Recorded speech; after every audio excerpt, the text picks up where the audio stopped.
post that she knows that I'm almost famous.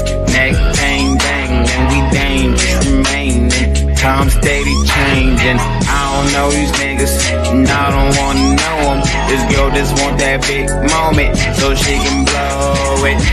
That's bogus, but I don't tell her what's what. Don't wanna be stuck, cause she's so starstruck. Wanna be around us, but I just rather play the field, rather keep it real, rather take you out, rather tell you how I feel, and show you that this game is for real. Cause I know that you're in love, you're looking for a star.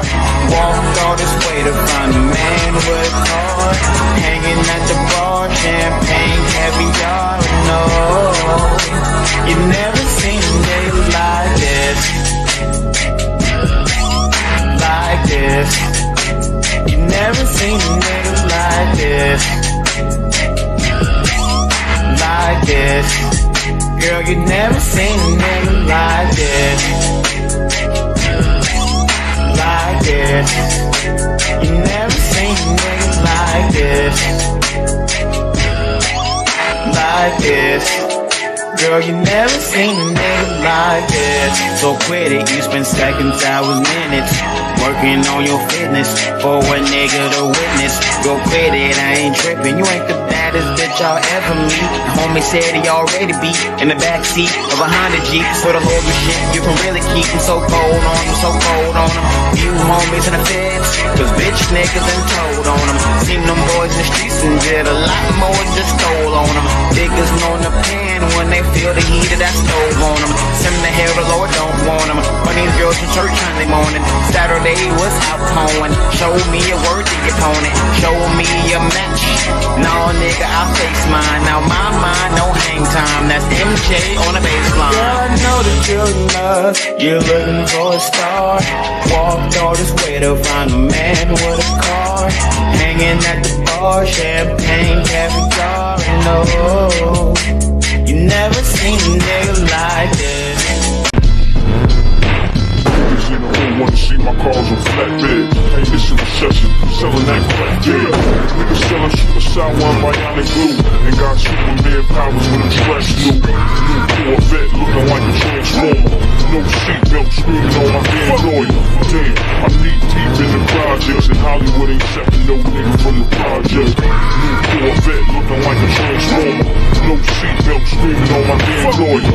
Damn, I'm knee deep in the projects, and Hollywood ain't accepting no nigga from the project. New Corvette looking like a transformer. No seatbelt screaming on my damn lawyer. New Corvette looking like a transformer. No seatbelt screaming on my damn lawyer. New Corvette looking like a transformer. No seatbelt screaming on my damn lawyer.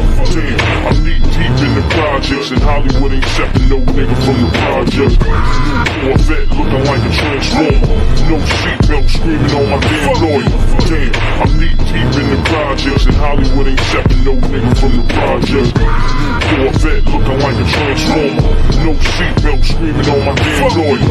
Damn, I'm knee deep in the projects, and Hollywood ain't accepting no nigga from the project.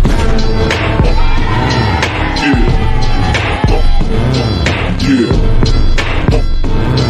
John Dillinger shit. New Corvette looking like a transformer. No seatbelt screaming on my damn lawyer. Damn, I'm knee deep in the projects, and Hollywood ain't accepting no nigga from the project. New Corvette looking like a transformer. No seatbelt screaming on my damn lawyer.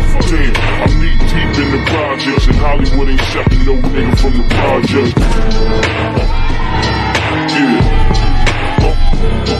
Yeah. John Dillinger shit. Niggas in the hood wanna see my cars on flatbed. Hey, this is a recession, selling that crack, yeah. Niggas selling super sour and bionic glue, and got Superman powers with them scratch new. New Corvette looking like a transformer. No seatbelt screaming on my damn lawyer. Damn, I'm knee deep in the projects, and Hollywood ain't accepting no nigga.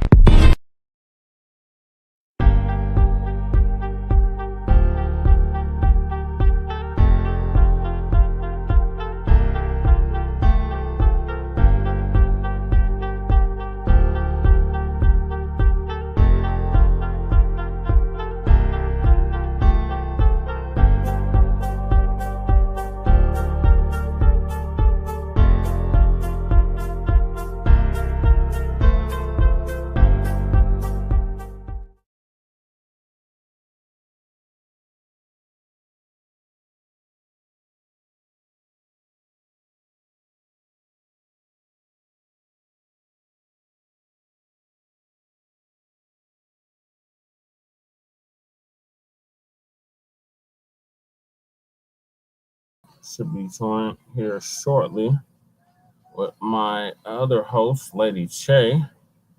And we're continuing up with our season 3, episode 24. Now we're on part 3 because we got topics we didn't get to on part 2 and part 1 of the Front Line Blacc News. So, for those that don't know, Frontline Blacc News is based out of Denver, Colorado, out of the Mile High income city. And we touch on political topics both here in Denver, Colorado, and nationwide. So on this show, on this part 3, we'll be discussing the newly elected mayor of Denver, Colorado, Mike Johnston's 2024 proposed budget hearings. They have begun. How much of the $1.47 billion budget will address homelessness and housing? And then we got our Unhoused Neighbor News and our Unhoused Neighbor Sweeps. So we're streaming on multiple platforms. The Arena's Uncensored, MD's channel, MD 2020's channel, and Blacks and Politics, Brother Ron's channel, I believe. And then we're streaming on Frontline Blacc News, YouTube, Facebook, and my personal page, Paris LaShawn, on Facebook as well. So it's my first time doing the simulcasting, so bear with me, Black family. But yeah, I'm going to start sharing my screen. I don't know how I'm going to do that on both screens. Let me see how I can do this.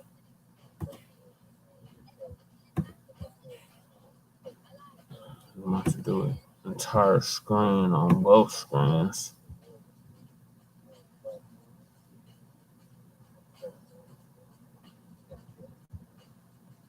I'm just going to do that like that.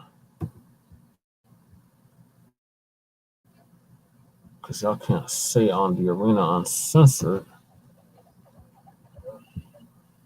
what I'm showing over here. Let me try to do it. Let me share multiple screens.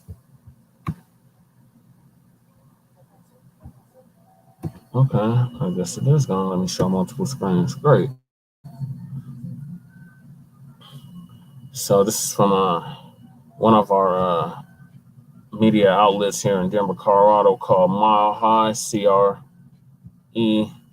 I got to put the, I don't put the copyright up yet.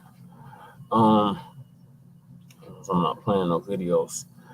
So Denver Mayor Johnston proposes $1.7 billion for the 2024 budget. So we got I'm gonna read this article to y'all real quick. So we got on September 14th, Mayor Mike Johnston, I see him pictured right there, the white boy, shared his 2024 budget proposal, responding to the community's need for a city that is affordable, safe, sustainable, and vibrant. The mayor's 2024 1.47 billion general fund budget proposal can be found here, and the letter to community can be found here. Interesting. Not to pull those two up.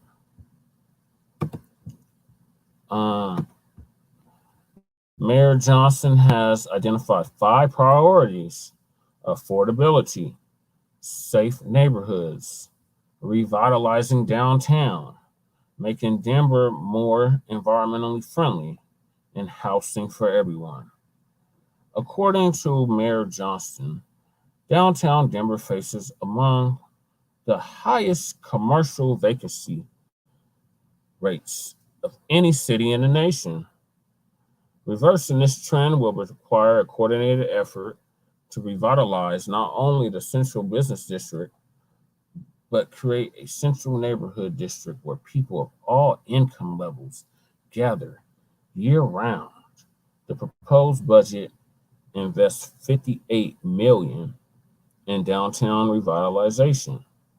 The city will invest in completing the 16th Street Mall with an expanded tree canopy while creating new pedestrian-friendly public spaces in upper downtown, stabilizing local, uniquely Denver businesses on the mall,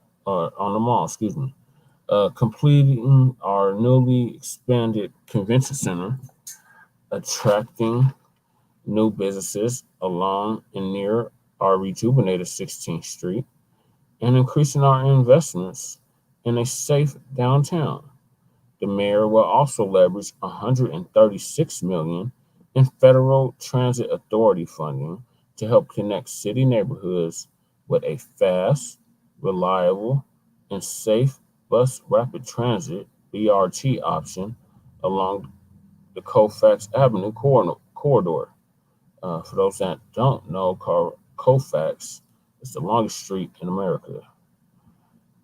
It's actually US 40, and it will take you from Southern California all the way to Maryland. Um, Leaders from the city will launch its first effort to convert downtown commercial buildings to residential units in an effort to create a more dynamic, thriving downtown neighborhood with a more sustainable balance of commercial and residential activity.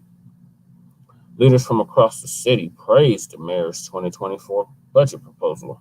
Here's what they're saying. Courtney Garnett, president and CEO of the Downtown Denver Partnership. Downtown Denver represents the heart and soul of our city, and the meaningful investment in our vibrancy outlined in Mayor Johnston's proposed budget demonstrates tremendous leadership and vision that could not come at a better or more important time. The Downtown Denver Partnership commends the Johnston administration for recognizing the significance of downtown to the broader city, and we look forward to working alongside the mayor, the city, and our community to revitalize downtown Denver for the benefit of all. It's bullshit. Mike Furino, Furino, Furino,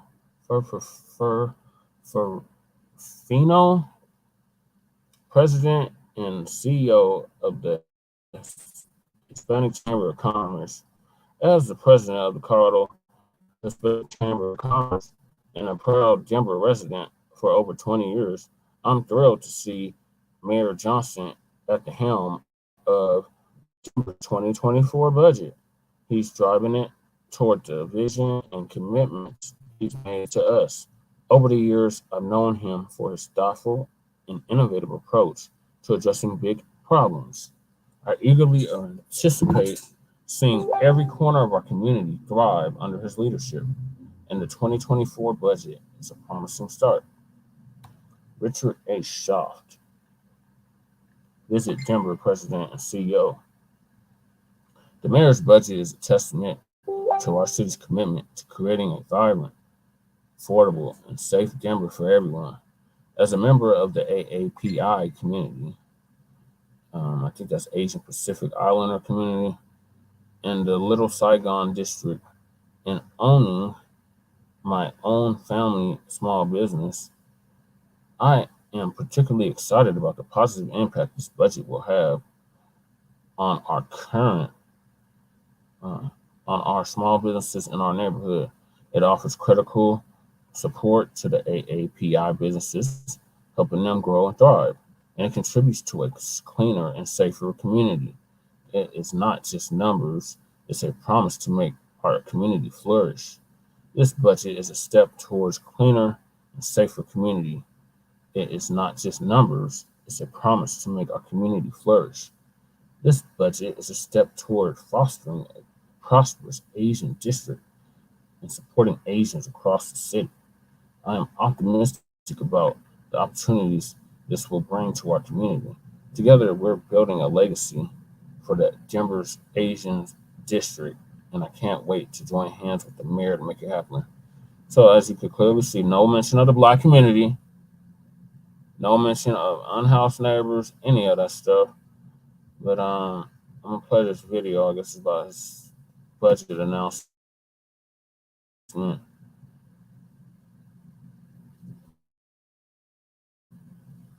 Probably have to put the copyright up. Do you have the copyright up? Please tell me you have the copyright up.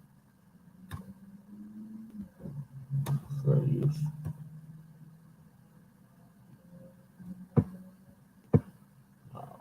Better than this election. Okay, hold on. Let me get the whole thing. Sorry, bear with me, y'all. That's the viewers.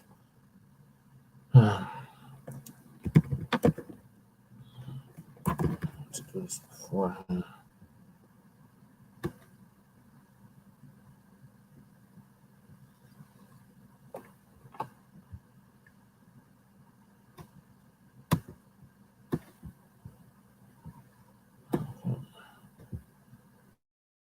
So I'm not streaming on two different Spotify, so streaming or excuse me. Mm-hmm.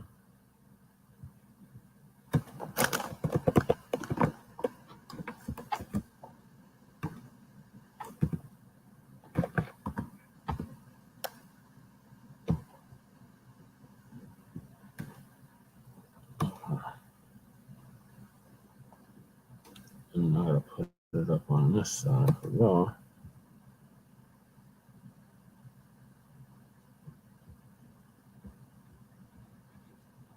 Put it on close up.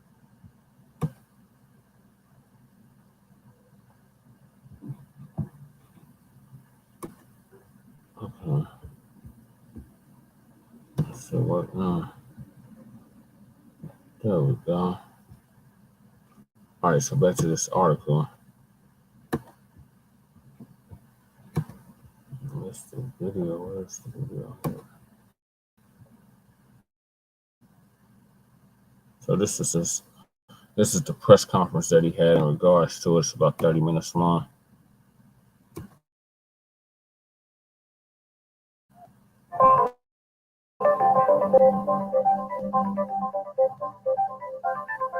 Welcome. Thank you all so much for being here. We are delighted to announce our 2024 budget. And so want to walk you through some of the priorities you'll hear. I think what you will see today is a budget dedicated to an affordable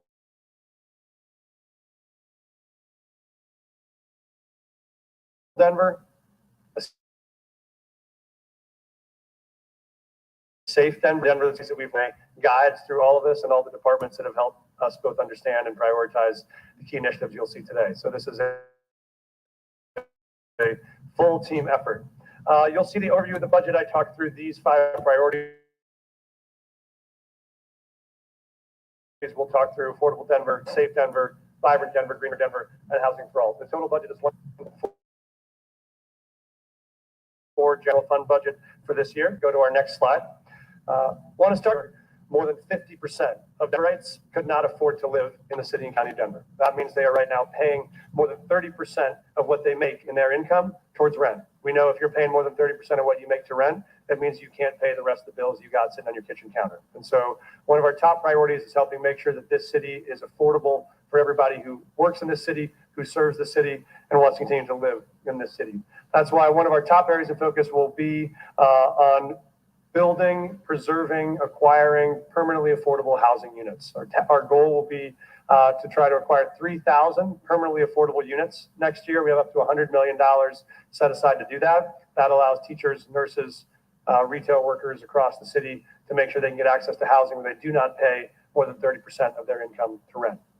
We know in addition to acquiring those units, we also have to expedite the process by which we approve and permit in this city to make sure that we can get affordable units up more quickly, and then we can get all units permitted and through the system more efficiently.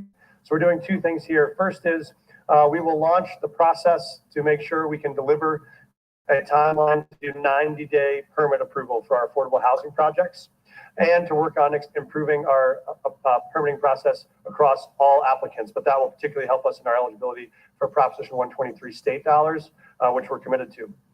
In addition, we'll also add more members to our AHARD, which is our Affordable Housing Review Team, which will help accelerate the timeline from permit receipt to actually occupancies. We want to both increase the rate at which we permit, increase the rate at which people actually get through those permits and into units.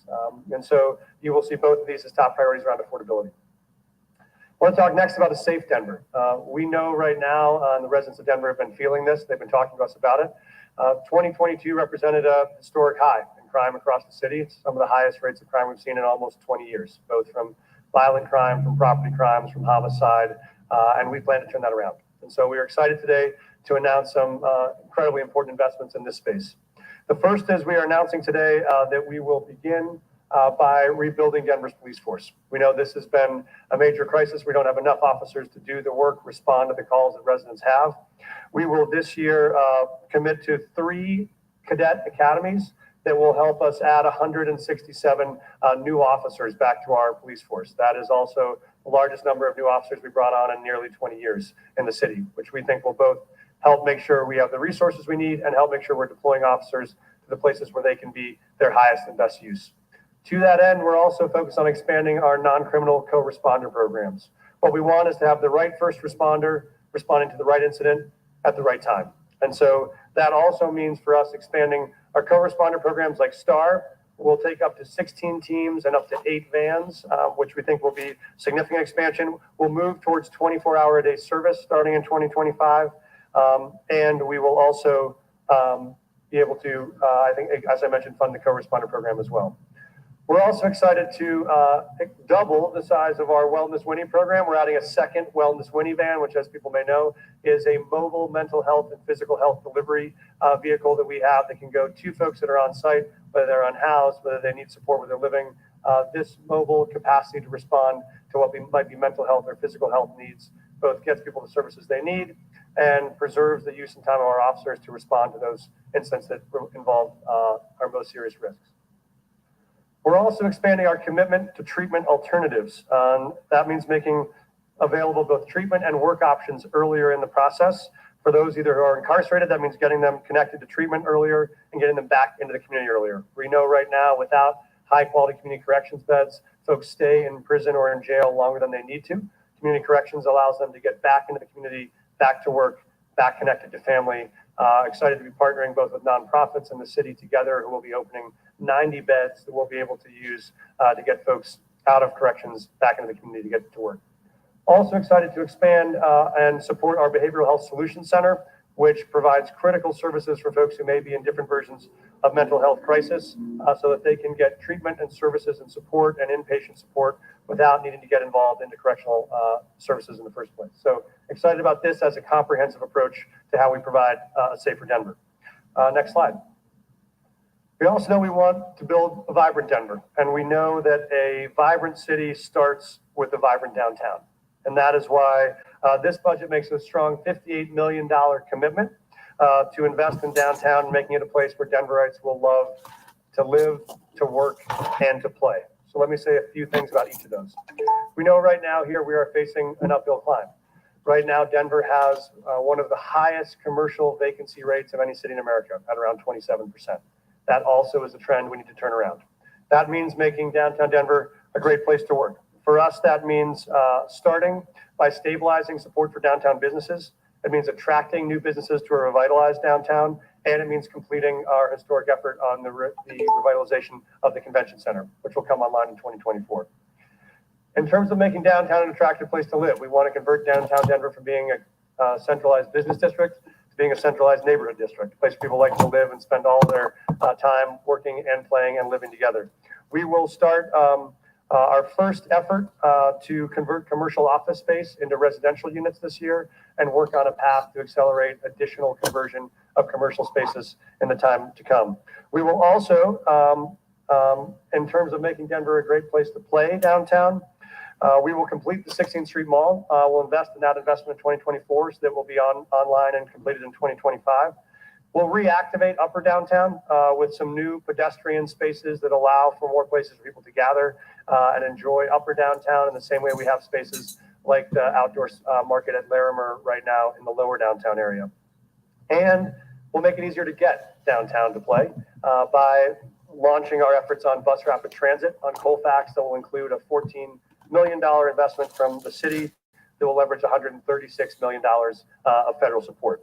So all those combined, we think, to helping get a downtown Denver where everyone wants to live, work, and play. And we know that the recovery of downtown starts in downtown Denver, but it doesn't end there. We know actually for us to have a thriving economy, we need to have a vibrant economy in all of our neighborhoods. That's why we're focusing also on supporting legacy businesses in all parts of the city. Those are small and existing businesses who may have struggled through the pandemic or trying to get their feet back under them. We want to provide key support for those neighborhood efforts, as well as streamlining the process for small business owners to both launch and grow small businesses. Next one is want to talk a little about a greener Denver. We know right now that 45% of our carbon emissions come from vehicles, and we need to take aggressive steps to reduce that. So what you'll see here is an aggressive commitment by the city to move towards greening vehicles all across the city. That's two parts. First, we'll make a significant investment into building out charging infrastructure so that all Denverites can get easier access to charge electric vehicles, inspire them to convert to electric vehicles, and allow us to build out the infrastructure we will need to convert more of our city fleet to be electric vehicles. You will see some key investments from us to both expand our investments in our own $2 million of city vehicles. We'll also partner with our Green Fleet Task Force to identify the pipeline of other vehicles that we can make electric that may be harder to identify right now. Supply chains for vehicles that meet our service needs, like snowplows, like trash trucks, like more of the vehicles that are more difficult to find in the electric space. We want this to be an infrastructure building, both on charging infrastructure and on supply chains and vehicle classes we can use to help convert our fleet, make it easier for all Denverites to be able to access and use electric vehicles across the city. We're also expanding mobility options. So you'll see here a $15 million investment in expanding bike lanes, safe routes to school, pedestrian crossings, implementation of the Denver Moves plan, as well as expanding and continuing our wildly popular e-bike program and our micro transit programs, which are connectors that we have in communities like Montbello and Globeville area, Swansea, which helps people get around the neighborhood in places that don't have as well traveled like the city will only get this stuff. We will also continue to both focus on public transit for our own employees by continuing our offering of eco passes to all city employees to get to and from work in downtown. And we'll do that to open a partnership with other businesses around the city to try to encourage them and give them opportunities to also make those eco passes available to their employees. So we can both make commuting to downtown climate friendly, make it traffic friendly, and make it a helpful tool in making sure that we revive the activation of downtown Denver. So that's part of our Greener Denver strategy. Finally, we will remain committed to our plan to get access to housing for all. And so that means we talked this week about the 2023 budget. We know that the needs around folks that are unhoused will not end at the end of 2023. We're preparing in 2024 to commit to a plan to house another 1,000 individuals. We've laid out a $39 million budget to prepare to onboard those people into housing and services so that we can endeavor to fill that entire gap. These sites don't even exist. We know we're at the point in time count as of last January. But in addition to helping support folks that are homeless, we want to critically make sure we invest upstream in preventing people from becoming homeless in the first place. We know right now it costs the city and the taxpayers far less to keep someone in a house than it does to try to get services. Study that my former organization, Denver Homeless Out Loud, almost a 300% expansion of the city's investment into TRUA, which is a rental and utility assistance program. So people that are in their homes and are at risk of losing it can stay in those homes. We'll also invest in eviction defense protection so that people who are at risk of getting evicted, we can help them negotiate terms with landlords to stay in their homes and make sure they can keep themselves housed and anticipate them not having to end up being homeless and requiring the services or support the city is allocating right now to get people back up into housing. So for us, this is an overall view of a Denver that we believe we can build together. We think that the most significant mistake we can make when we look at hard problems is believing that those hard problems are unsolvable. We actually know these problems are solvable. We believe we have the team and the resources. No, you don't. You don't have the team. The team is trash. You don't have me and Lady Tay on your team. Your team is trash. To deliver that dream of Denver, that is a city that is vibrant, that is affordable, that is safe, and that provides housing. You stole all my talking points while I was running for mayor. The city and the partnership with the taxpayers, we're delighted to launch this proposal for 2024. So with that, I will stop and I will give it over to Margaret Danhauser, who will walk you through a little bit of the 2024 budget outlook. I'm happy to come back and answer some questions after that when Margaret's ready. Your show, Margaret. Thank you, Mayor. Margaret Danhauser, Chief Financial Officer, and want to echo the Mayor's thanks for the teams that have made this day possible. It's been a long road. We started this process in April, so shout out to the budget team, the CPP team, to our communications team and admin team, and all of the finance equivalents within our partner agencies. Thank you very much. 2024 general fund revenue growth is projected to be 4% in 2024, and the general fund is our main operating fund, and also 33% of our overall budget. You can see by the chart that we had robust post-pandemic recovery revenues coming out of a very low level. And we're seeing things moderate a little bit, as would be expected, as we have more moderate year-over-year growth. While 2024 is projected to continue to grow, it will be at that more normal rate of growth. In 2024, our general fund revenue is projected to be just over $1.7 billion, and this is a natural growth rate that we expect to be able to sustain going forward. Some drivers for general fund revenue continue to be taxes, namely sales and use tax, as well as our property tax. Some positive factors that are continuing for our outlook for 2024 include a stable unemployment rate, as well as job market. Locally, we're seeing continued lessening in supply chain constraints that were caused during the pandemic. Also, the increase in Federal Reserve hikes are starting to have an impact to bring inflation rates down a little bit, but we're also seeing, as a result, some growth in real wages, which help our local consumers. As in 2023, higher inflation and interest rates are likely to put some limits on our growth, as it just costs more to do things. And we're feeling it as a city, just as our residents are too. It's harder to refinance your mortgage, it's harder to borrow, and spending activity can be impacted as a result. You can see the charts on the slide with those inflation rates as well as interest rates here. The July Denver MSA, that's the Metropolitan Statistical Area, growth rate was 4.7%. That was the headline growth rate. If you take out food and energy, 5.8%, so still very high. We saw some contributors that housing is still a contributor to that overall inflation, but the biggest factor is fuel and utilities. Conversely, higher interest rates that we've seen have also benefited the city. We have a $7 billion investment portfolio that's invested in primarily fixed income, and we've been the beneficiary of higher interest rates that we've seen our investment income increase almost fourfold from where we were earning a year ago.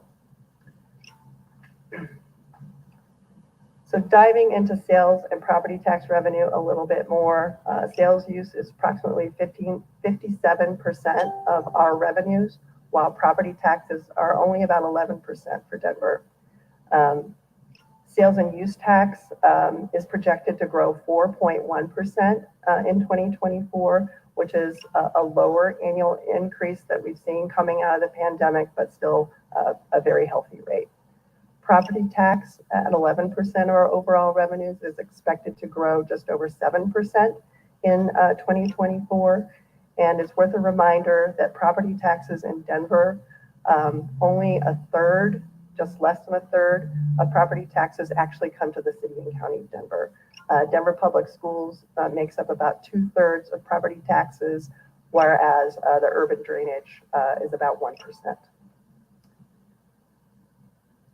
So the general fund budget for 2024 is projected to be $1.74 billion. This is a 3.7% increase in expenditures over the revised 2023 budget. Expenditure drivers include personnel costs. That's about 70% of our overall budget. And just like many businesses across our city. The city is experiencing wage inflation as well as minimum wage increases that will come on January 1st. We also are paying more for the goods and services that the city has to buy. And we have some new investments for 2024 that reflect Mayor Johnston's priorities. I think it's important to reflect my priorities because he stole this whole shit from me. Budget. We talked a lot about the general fund today, but we have several voter approved and other special revenue funds to talk about. These funds are becoming more and more an important part of how we fund our initiatives. So there's a list here that includes both sales tax measures that were approved by I would have voters, put a as lot well more as money in affordable housing fund. These bullshit. are As much money as they budgeted get the in the damn year police. that they're earned, but they, in comparison to the general fund, whatever is not spent is able to carry over to the next year.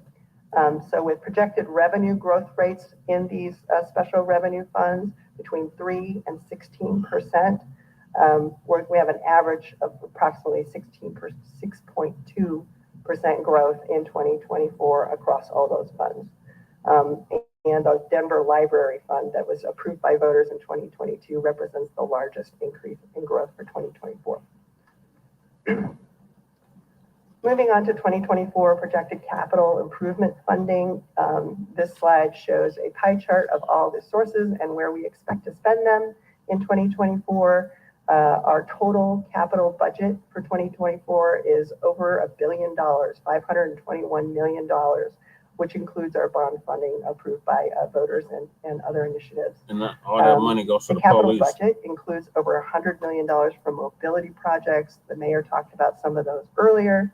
Also $57 million for parks, trails, and open space, which includes $37 million funded by the voter authorized Parks Legacy Fund. The capital budget will also fund basic water quality basins, new playgrounds, outdoor rec buildings, trails and walks and parks around the city.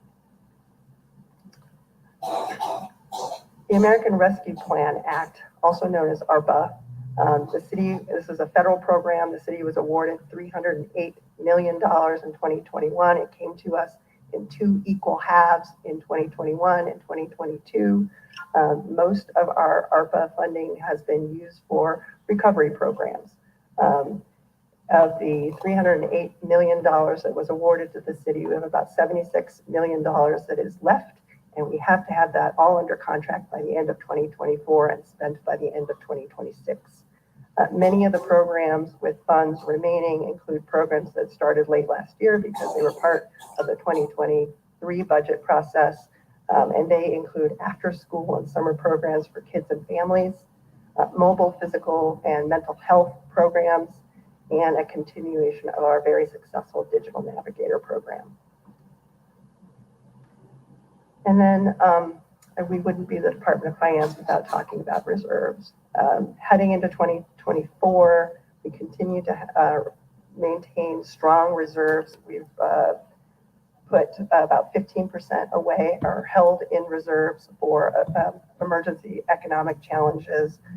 This is a vital financial safeguard that we actually, in recent memory, had to draw upon during the pandemic. In addition to those reserves, we have the annual general fund contingency, which for 2024 is budgeted at just over $34 million. And this will help us address any unbudgeted needs that might crop up next year. And finally, CIP, our capital improvement funds, operate similarly. They contain a little bit of contingency to the tune of about $6.4 million to also address some things that come up within the year. That's the extent of my presentation. I'm going to turn it back over to the mayor.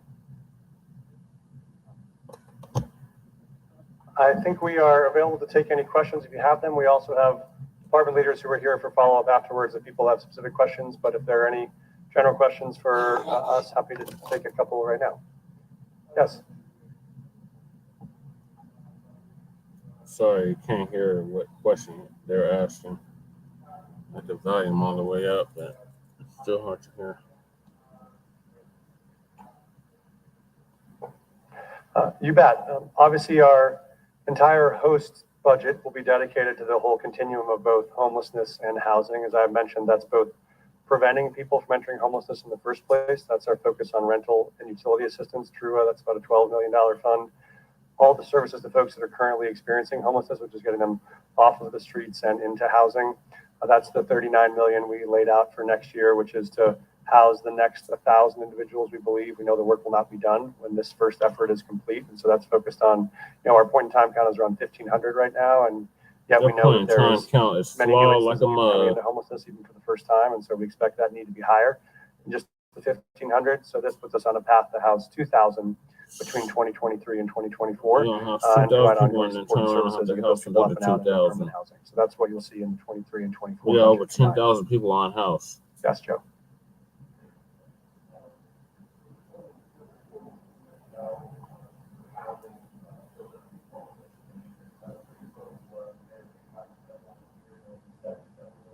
I'm sorry, I can't hear what questions they're asking. We are seeing some of the beginnings of the federal cliffs that people have been warning about, which is there was a great opportunity in the last several years for historic investments in housing because of those ARPA funds. We're really excited to be maintaining that commitment even despite a significant drop in federal dollars. We've backed up deeper investment in city dollars. Stephanie, I don't know if you or Jim Crow Biden, y'all president. You're right, Joe, and that despite a drop of federal funds, we've worked to maintain that commitment even though those cliffs will be coming.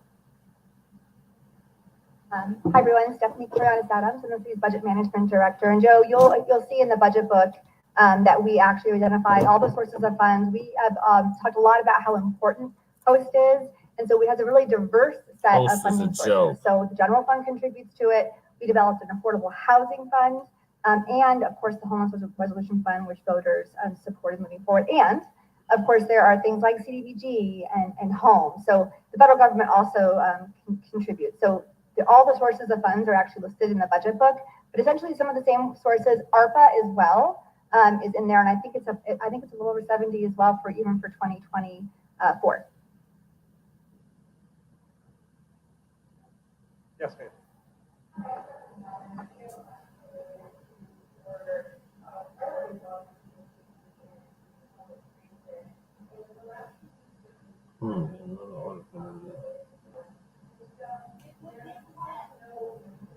This was this past week or last week on the 14th. No, this is at the budget hearing. Budget hearing last Thursday. So two parts of it. One is one of the things we find is one of the best ways to keep public transit safe is to activate public transit. The more people we have on it, the safer people often feel. It is the most risky when it is the least well traveled. And so this is a very deliberate attempt by us doing things like expanding the eco pass to all of our 13,000 employees, which gives them free access to public transit to come to and from work.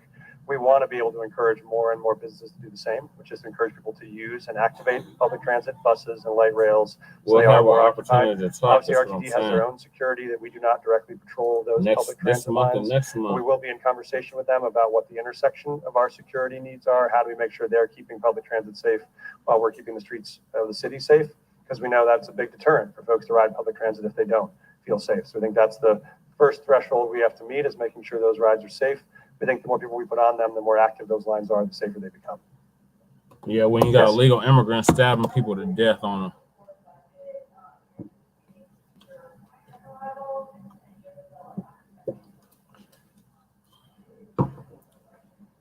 A great question. We have allocated a budget for 2024 on our migrant population where we've right now set aside $20 million as our investment for 2024.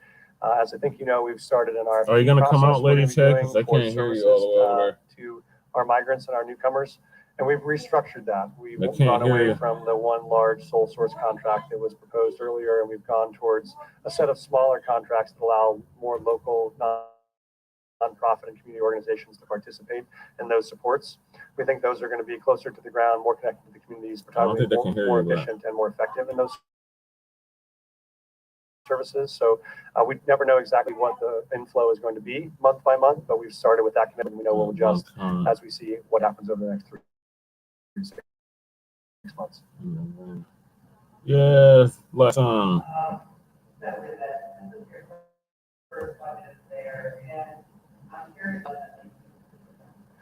Yes, it definitely was my first rodeo. I had a lot to learn very quickly. I mean, I think for us, one of the things I learned was how many really wonderful efforts the city has going in various places people may not know about, places where we're piloting or exploring ideas that we think can really scale to success.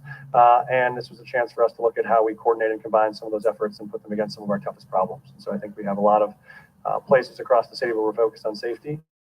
How do we concentrate those in our highest yield investments around both making sure we can restaff the officers we need, we can focus on and interventions to people that need someone other than a law enforcement officer, and we can get folks out of corrections faster and into community and faster. Same was true with our agenda on climate. You will see innovative ideas in all the different departments on ways that we can help green the city. We're trying to help coordinate those efforts and align them and call the citizens to be a part of what we think is a bigger vision to deliver a Denver that's going to be vibrant and affordable, safe. Thank you all so much for being here. I felt like my first school picture day, but I feel like I survived. And so thanks for your time. Thanks so much to the team and all the folks in finance and the budget office who did all the great work. We're so grateful for all that you've done. Not welcome, Stephen Bassett. All right, come on with it, sir. Yeah, so there you have it. There's the budget. There's going to be several hearings coming up. I'm trying to pull up the list of when the hearings are. It's in one of these articles I got. But yeah, we'll keep y'all updated on the budget.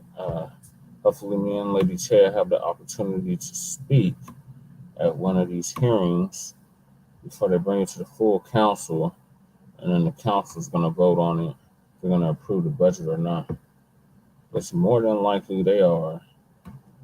And the amount that they keep giving the police is just ridiculous. They said that we can do better 4 years ago. They said that Initiative 300 wasn't the answer. That's a bill that my organization, Denver Homicide Law, worked on in 2019.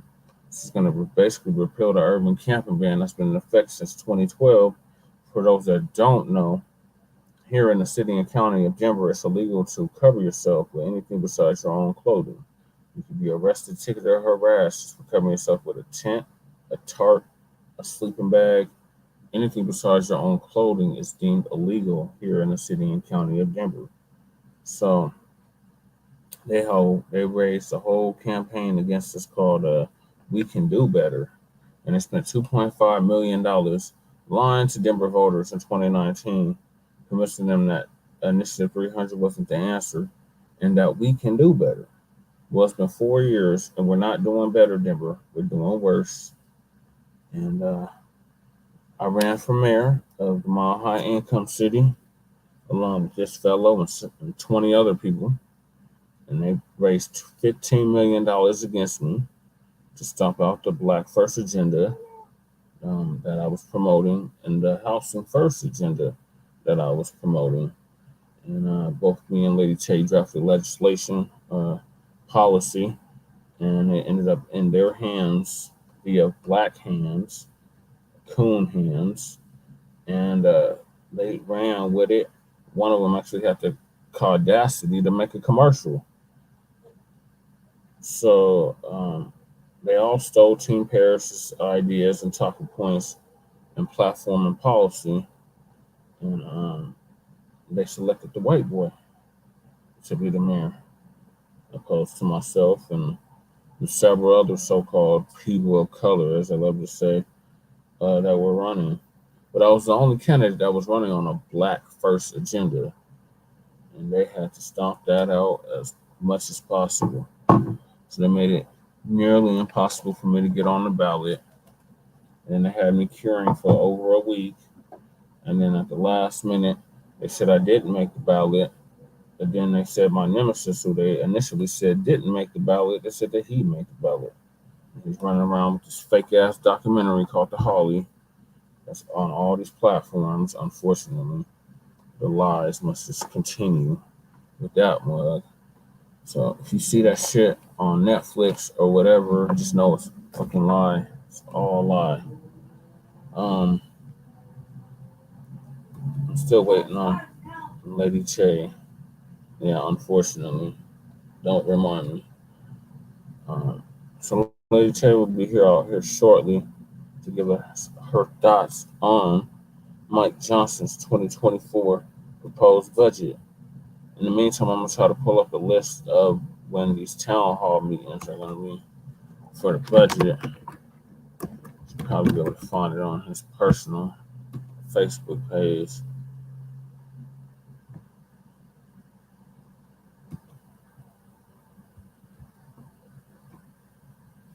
Let's see. We're in the budget. There's the full budget here. Okay, we have a list of when the hearings are.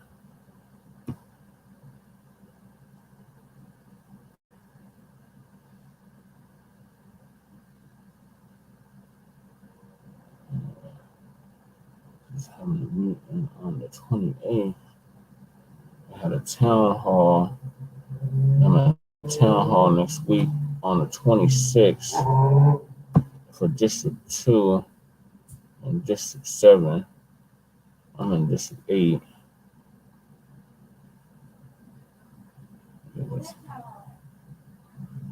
The one in District 7, that's Flores District. That's going to be on in Southwest Denver.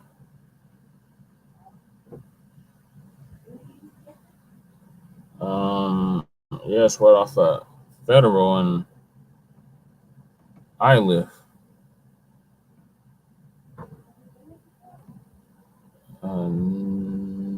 Not together, no. It's over by this is either College View. There's College View Rec Center. No, we haven't. I've been there before, but no, you haven't been there. The last time I went there was for the mayor's cabinet in the community under Hancock, our former mayor. I'm trying to see if there's a list of the budget hearings. I don't know if he's posted anything yet.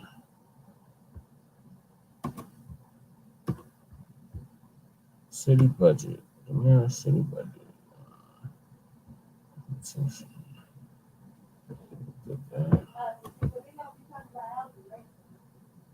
It's a town hall, so I'm gonna be talking about everything. Yeah.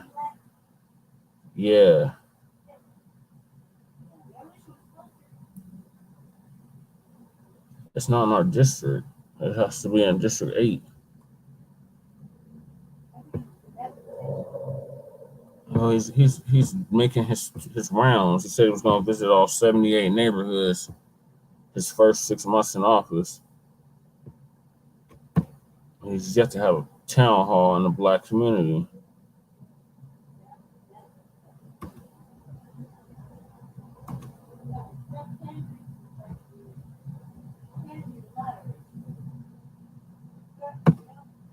Yeah. Oh man, I think I add this to the description.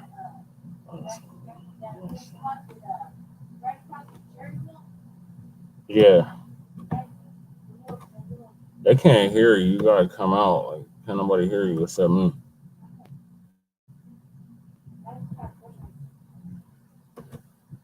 Yeah, I'm talking to Lady Che in the background now.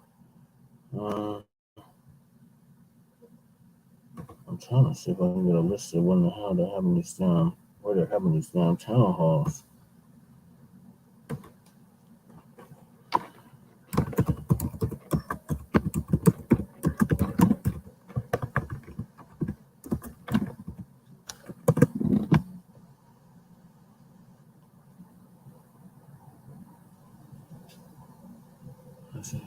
It's this week in person.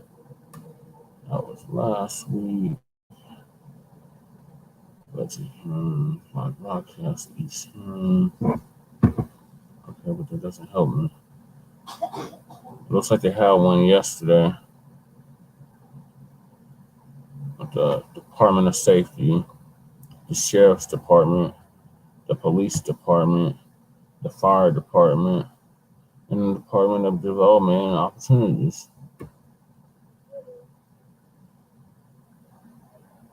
Okay, here we go. I think this is right here.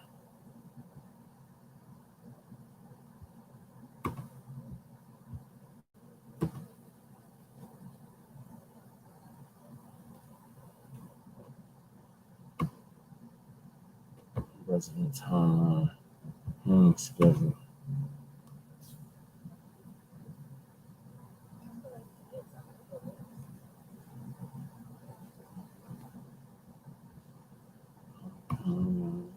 Okay, here we go. I got the dates now. I'm gonna share this for y'all so y'all can see it.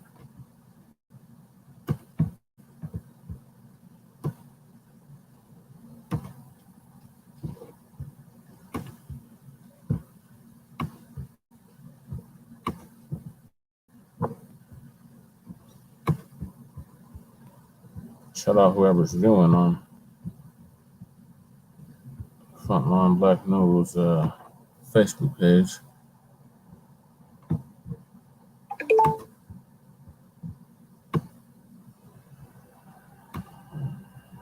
Share my screen. Both ends. Okay. Now you can see what I see.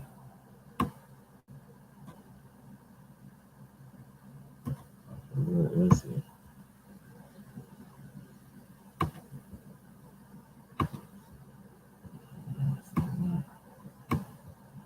Here we go. All right, so here's the schedule for this month. So, budget hearing schedule with links to presentations and recorded videos. These hearings are an excellent way to learn how your tax dollars are allocated and spent by key agencies throughout the city. All budget hearings will be televised live on Comcast Channel 8 and live streamed on Denver8.tv. If you cannot catch it live, you can watch it later using the links below to recorded videos. So they have one on the 18th, which is this past Monday, at the City and County building. They had another one on Tuesday at the City and County building. They had one on Wednesday. Wednesday was the one about housing, Department of Housing Stability, Department of Public Health and Environment, Denver Health, and Denver Human Services.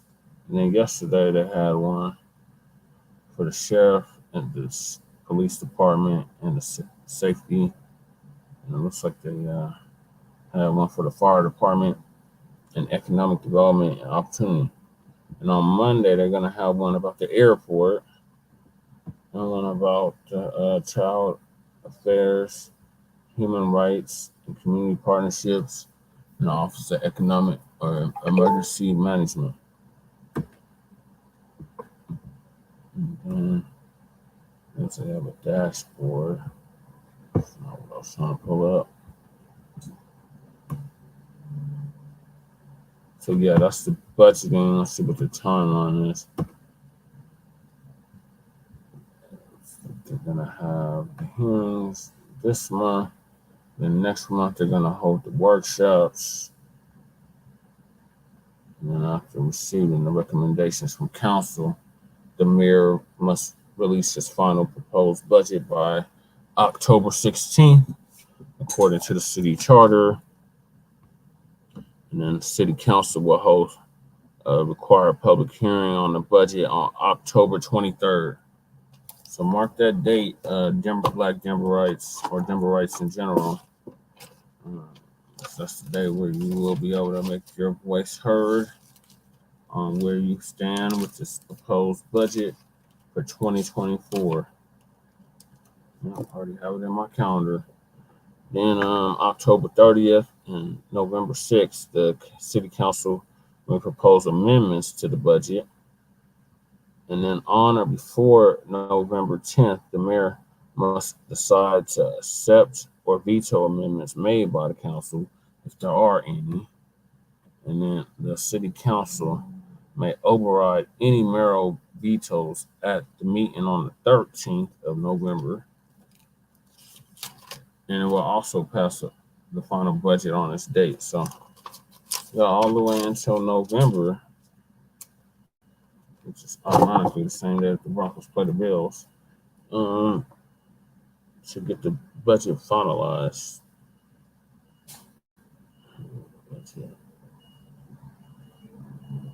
Finalized and approved.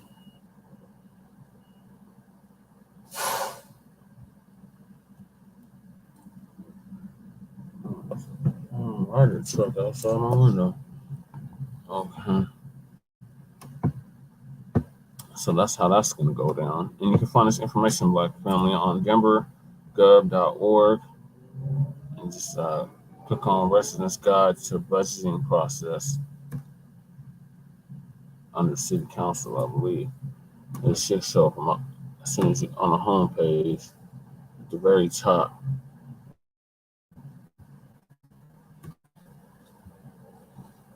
I had something last time I was here. That's something that popped up immediately.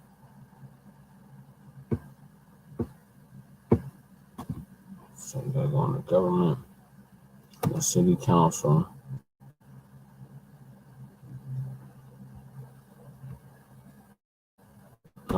Council members, Denver City Council. And then where it says Residence Guide to Budgeting Process, it'll take you to where I just was.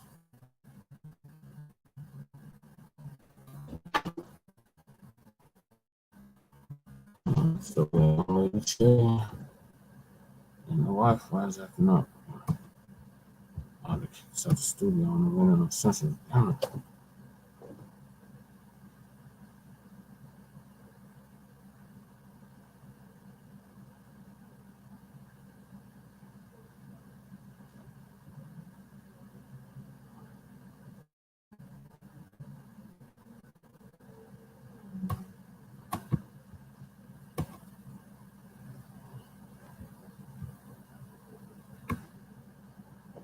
Sorry, uncensored viewers, Arena Uncensored viewers. I got kicked out the studio on that end. Okay, so we're still here, and I think here comes Lady Che to make her grand appearance.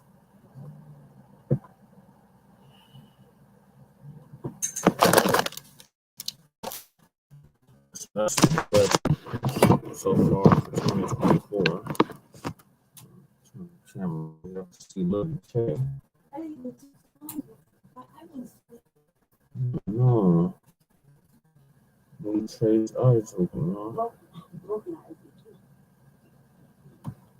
Here she comes. The eye socket? No, the actual bone that was holding the eye in place. Yeah, that's the eye socket. Yeah. All the stuff was cracked. Like broke. It was little. Yeah. Okay, here she is. No. Say hi to the people, Lady Che. Oh my God, they can see me? Yes. Barely. Okay, thank God. Hi, family. My eye was leaking, and that's what took me so long. Yeah, look in my direction. I just, my eye was leaking. My eye was leaking very badly. It's still leaking. So, yeah, and I was brushing the shit out of my teeth. So what are your thoughts on the budget, Lady Che? Well, I heard some of it, but I think it was what I read in the newspaper, or what I read in Newsbreak, I think was just more disturbing.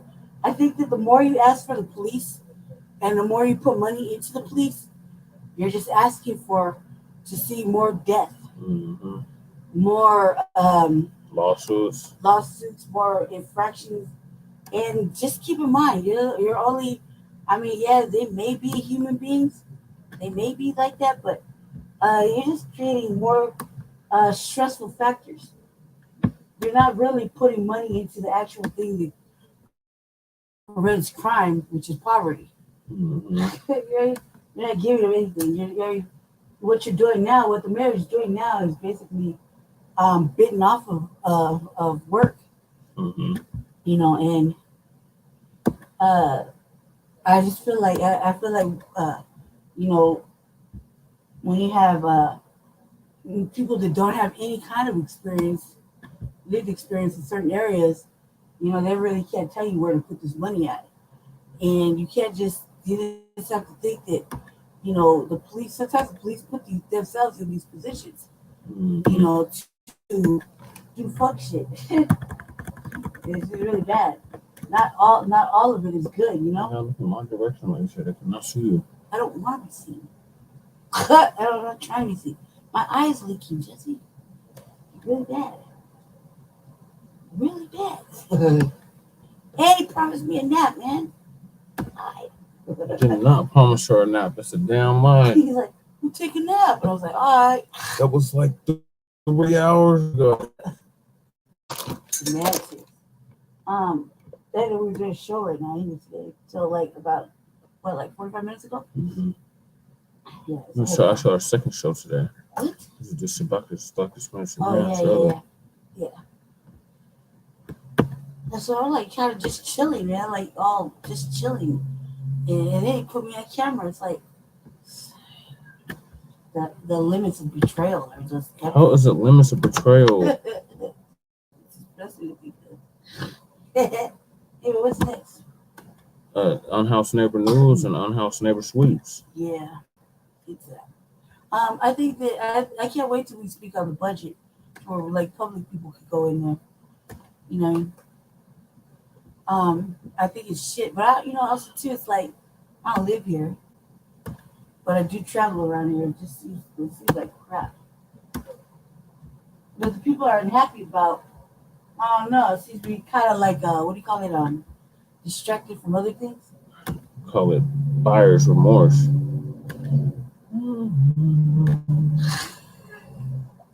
Oh yeah, no, they didn't get that. Too late now, though. You gotta reap what you sow. Yeah. You know. I mean, we sleep okay at night. Yeah, because we have integrity. I know that too. That like what happened was it was like an old white boy swooping. Mm-hmm. You know what I mean? And when y'all, at the last minute, y'all. When people put panders Let me and show y'all the article that came out. panders and what do you call it? Tokenizers. Over a year ago. Look who's at the top.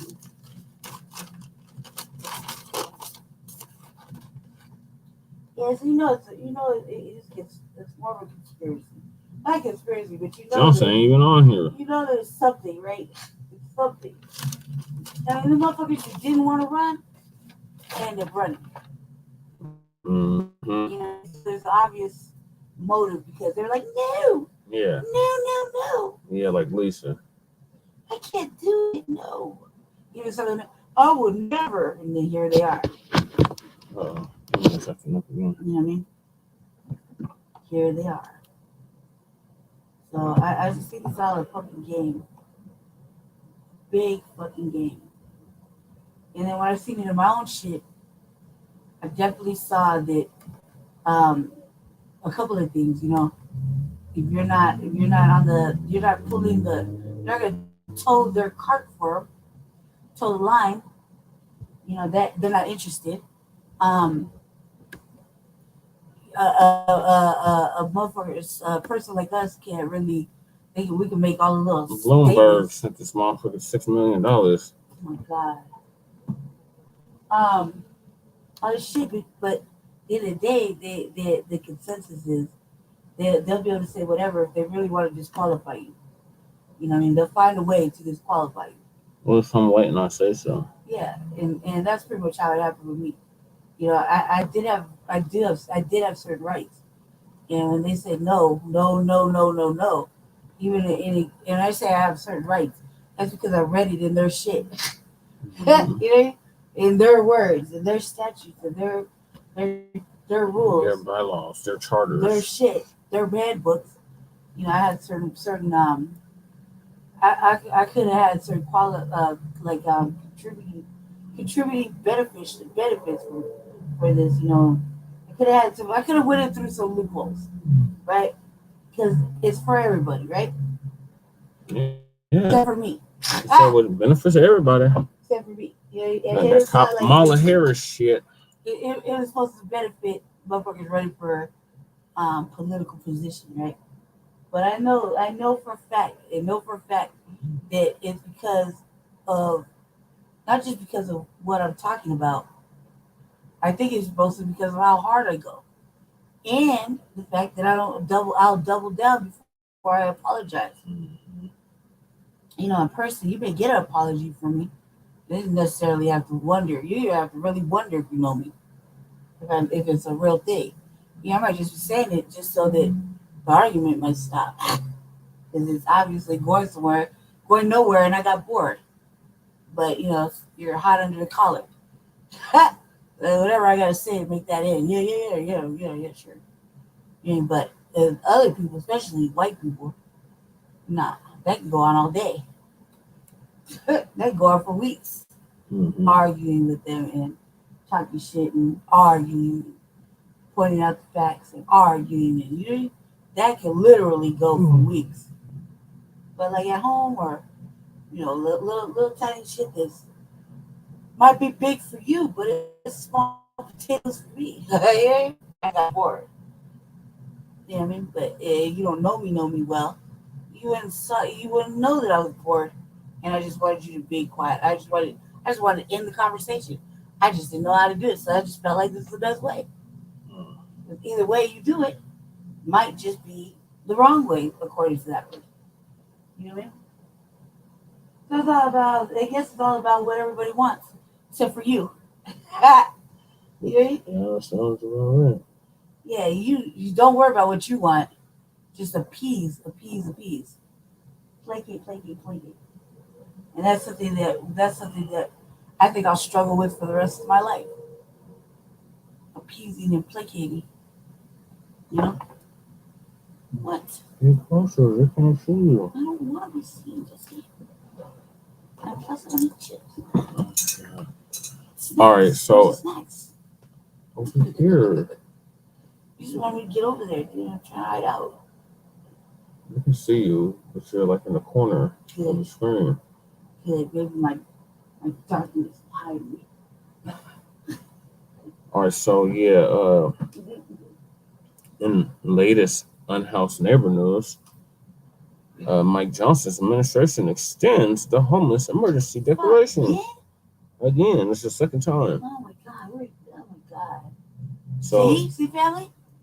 the first one ran from when he declared the emergency, which was the end of July 2023, ended September 18th, 2023. Told him, we told him, this time I forgot about it this month. The last month I was like, nah, let him ride on that.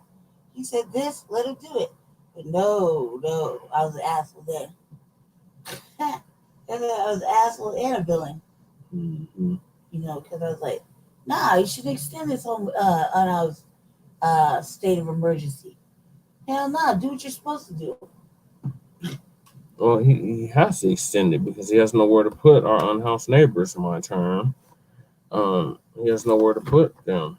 Well, he knows that, ultimately, that's when you should know, family, that because these micro communities do not currently exist. Well, none of that, but it's a stolen idea. Mm-hmm. So if you ask the creators of that, they'd obviously have an answer. Right. We're not going to give you those answers. Right. So you keep, fucking doing all that. They'll say, oh, it's for the people. What about the people? What about the people? If they cared like we thought they would have. It's for white people. If they cared like we thought they would have, legal immigrants. I guess we would be somewhere else than right here. You know what I mean? Well, they just purchased the best Western up the street.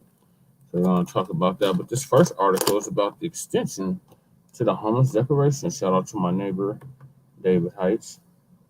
You see there's a brother living out his car, or a sister, I think it's a brother, living out your car with your dog.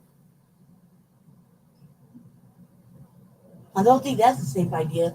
Because, Junker ordinance. My building is unhoused in the parking lot. And that shit right there is quite dangerous. Yeah. So, the Denver City Council voted this past Monday, to extend the homeless emergency decoration in the city, but not unanimously. Council members Flor, Alvarez, and Amanda Sawyer said no. Ooh, they voted no. Alvarez said she does not believe it is fair for her district to have to host 2 of the micro community sites. Oh, wow. Wow. She said her district already hosts safe outdoor spaces. So and it's what? the site of the new Warren Village Apartments So what? and Urban Peak Youth Homeless Shelter. So what? She said also all the talk about equity and deciding where to place the micro community sites was just talk. I don't buy it, she said. Concentrating poverty is not the answer. Ooh, so she could shift the poverty around, huh? There's not that much in her district. She's basically saying her district is doing enough. So they need to find another district to put these in. Look, man, your district is pretty wide. Like, a lot of big blocks. Honestly, who does this shit? Like, if this is the main thing, one of the main things, you would think that as the mayor, you would already have some plans lining up. Like, not lined up because you never know who's going to win, right? But you would have some ideas of what shit would look like. He stole our ideas. Yeah, because there's a lot of ideas that, I see in commercials now, or these little ads or whatever on watching Facebook. Mm-hmm. And I gotta finish reading the article. They upset me, Yes. So Mayor Mike, I get on this side because there's no there's no coming back. There's no coming back. Mike Johnston I just want you to be closer so people can see you. I don't care. They know what I look like. Mayor Mike Johnston wants to place 11 micro community sites across the city. Each micro community would consist of 50 to 100, mostly one-person pallet shelters, as well as modular spaces for restrooms, showers, laundry rooms, meeting rooms for mental health and addiction wraparound services. Cole Chandler, the mayor's homelessness czar, repeatedly said that 7 of 11 sites proposed for micro communities have higher than average Denver incomes. Ooh. So we got a lot of NIMBYism going on, not in my backyard. Mm-hmm. Sawyer, the whites and the Hispanics. Mm-hmm. Sawyer concerned about contracts and supervisor time. Mm-hmm. Councilwoman Amanda Sawyer, who gave him pushback on the first declaration, said that she does not believe the city should be setting aside its procurement process. As part of an emergency declaration, cities can skip putting contracts out to bid to expedite procurement of goods and services. Sawyer also said the emergency declaration means department heads are in meetings with the emergency operations system for about half the day. This is taking them away from other important projects in the city, she said. Watson, or as we call him, Gay and Black, councilwoman, council member Daryl Watson. Watson advocates for criminal justice. Council member Daryl Watson, who represents District 9, said the encampments have caused grave problems for business owners. He said the historic LGBT bar, the triangle, may have to close before encampments are expected to be decommissioned by the end of the year. Watson said ending homelessness requires a full spectrum approach, which includes criminal justice. Chandler said the city is looking into creating a program that would offer support to businesses affected by encampments. He said the American Rescue Action Plan money may be available for such a project. May. It's no guarantee though. Other council members said the need to do something about the homeless problem is urgent. Chris Hines, who represents Capitol Hill, pointed out that the Golden Triangle also includes 2 proposed micro community sites. Councilwoman goes to bat for working homeless. Councilmember Stacy Gilmore spoke on behalf of working homeless Monday. Wow. She noted there is an entire segment of homeless people who work every day. Yes, we proved that because we did a whole study back in 2018, 2019, said and in 2020 that said that 70% of our unhoused neighbors, my term, because they're unhoused but still part of the community, or my phrase rather, work.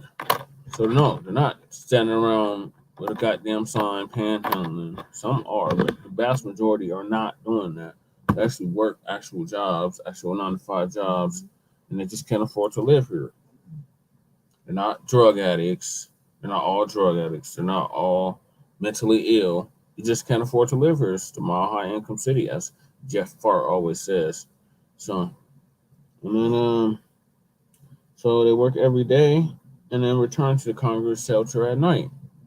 Many of them have been doing this for many years. She noted it is not fair to fast-track encampment dwellers into a pallet shelter or a motel room when these working homeless have waited many years for housing. Good point, Stacy Gilmore. But they want out of sight, out of mind. They don't want to see this. Chandler said, everyone has a fair shot at the multiple pathways to housing. It's a goddamn lie. He said there have been no cutting in line. Yeah, right. Yeah, if you're white, you're prioritized before anybody else. And if you're a legal immigrant, you take priority over the white unhoused people. They getting housed in a month, and they're not even citizens. Gilmore also told Chandler the mayor's office should consider providing restrooms and sharps containers to all of the city's encampments. She said the city is not only allowing encampment feces to run into the Platte River. Hypodermic needles litter the city because not enough sharps containers are available, Gilmore said. Okay, well, what are your thoughts on this? What do you say?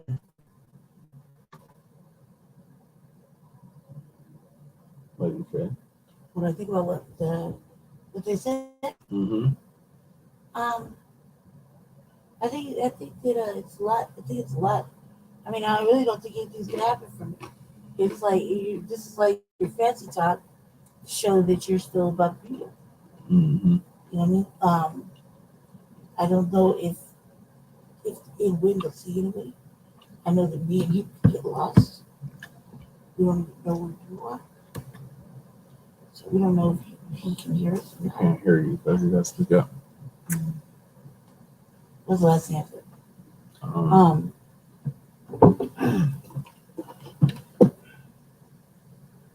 forgot what the last thing I said was. Literally forgot. You said something about he's basically pandering.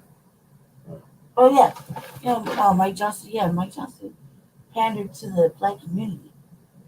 He pandered to the Black community, and when he's not pandering to the Black community, that's when all these townhomes pop up in other areas. Then when you get there, they won't be talking about the same shit they're talking about in Park Hill, or downtown or whatever. Those people or the rural people have different tangible needs. So, but it's real bad when your sister don't believe in you. Yeah, right. So thoughts on what Flora said, Stacy said, and Sawyer said. What did Flor say? Flor said not in her district. Oh yeah, that's because she got to me. I thought that it's big enough to house your district has been redefined, right? Yeah, So redistricted. So I thought it was bigger. So I thought you could hold at least a couple more blocks. You know? Like, well, what the fuck are you talking about? She said they're doing enough though. They already have a safe outdoor camp. It's never enough. They already have the Warren Village too. They ain't stopped nowhere else. And they got Urban Peak, the youth shelter. That's different. You would look, check this out. You can ride the laurels of motherfucking shit that you've already, help, that you're already part of. Sheltering system, et cetera, what's already here, right?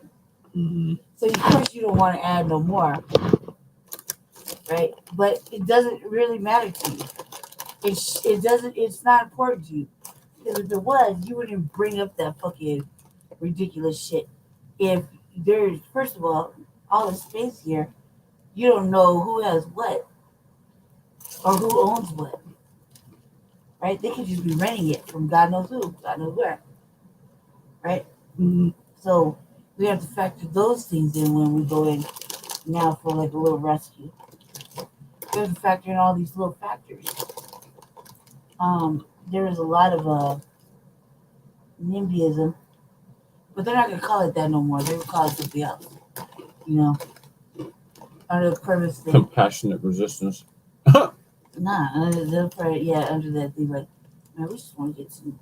Can we just sit here?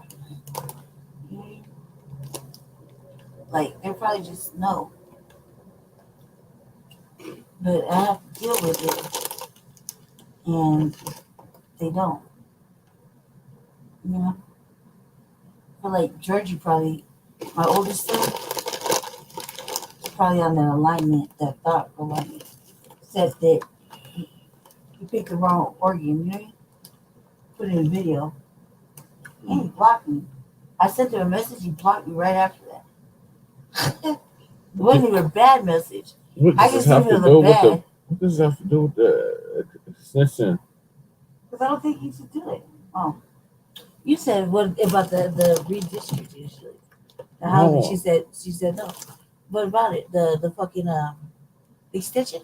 Oh, Yeah. My bad. Well, fuck no. I was in disagreement from the jump. That if he said he was gonna do this by this time, he should stay with it. Him needing more time is like, help! It's just Hold stalling. my hands.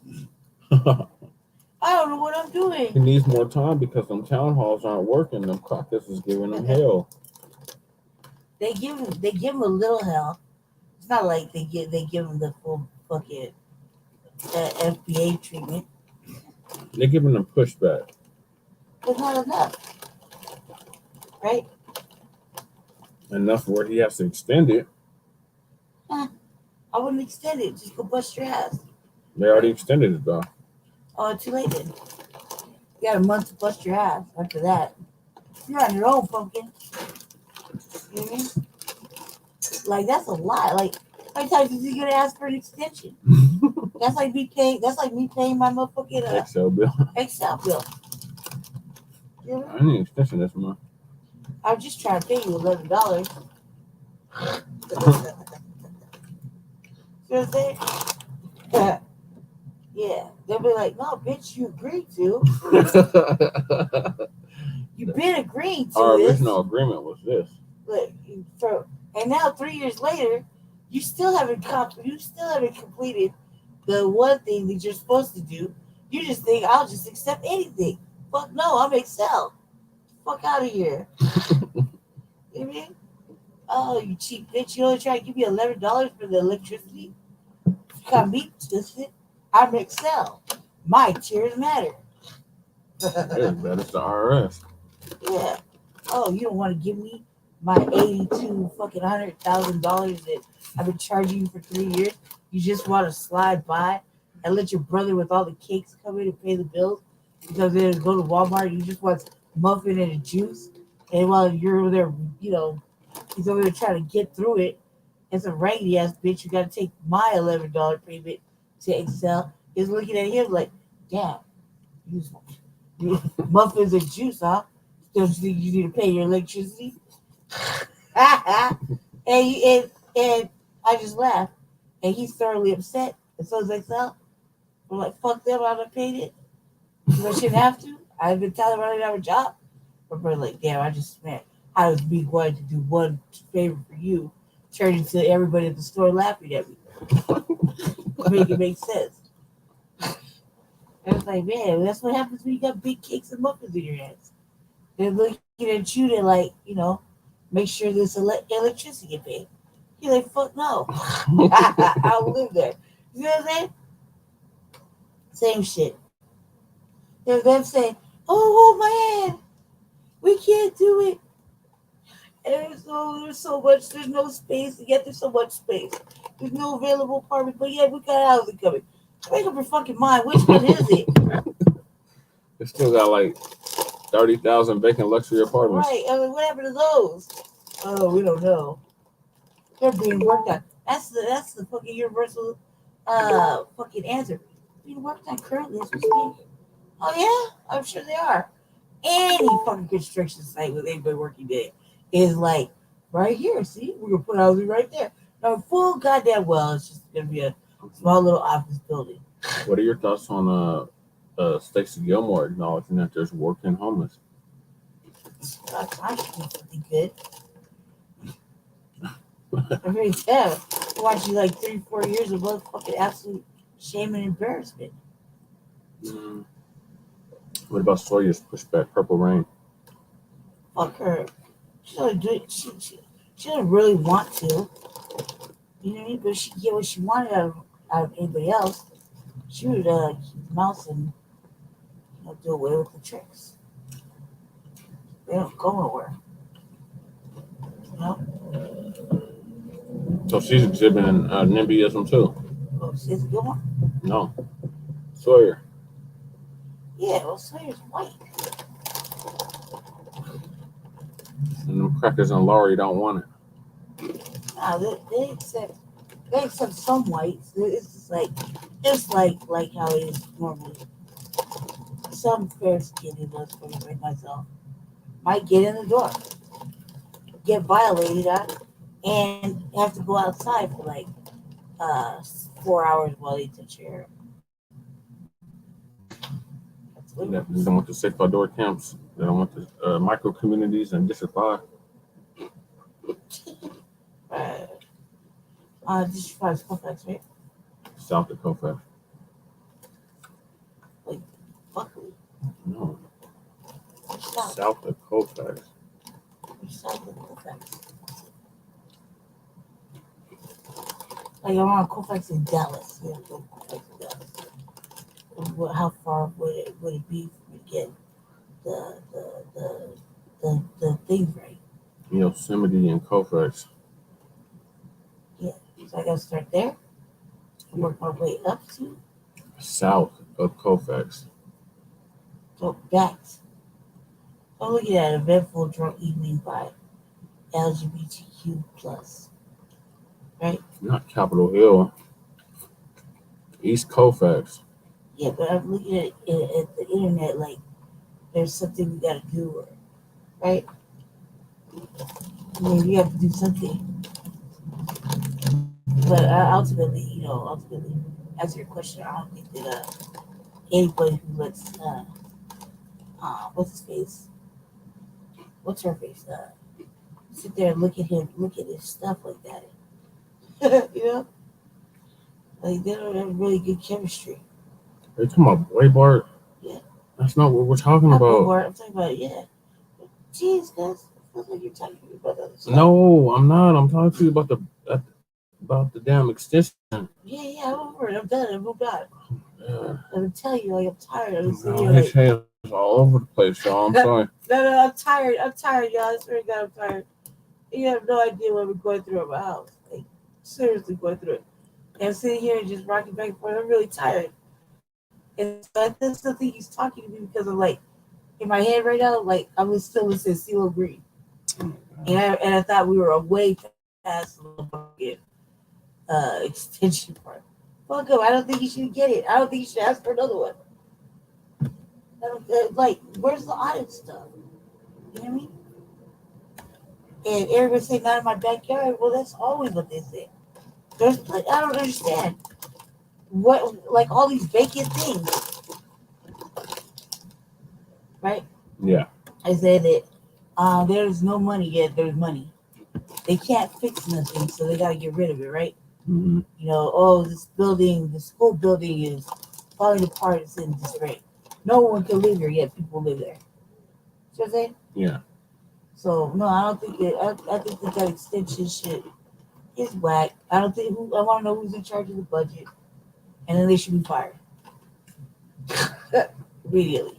The mayor's in charge of the budget. He needs to be fired on the budget. Just give him something City else. council's the ones that give him the budget and he approves it. Just give him something else to approve. Like, let him approve what waffles they eat for breakfast. Treat him like, treat him like Biden. At some point, Mayor Johnston is going to be like a young Biden. Mm-hmm. He's already heading in that direction. He's definitely a career politician. Panderer.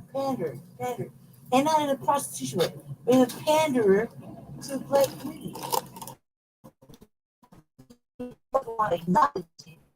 It's just added in to me. You know what I mean? Yeah.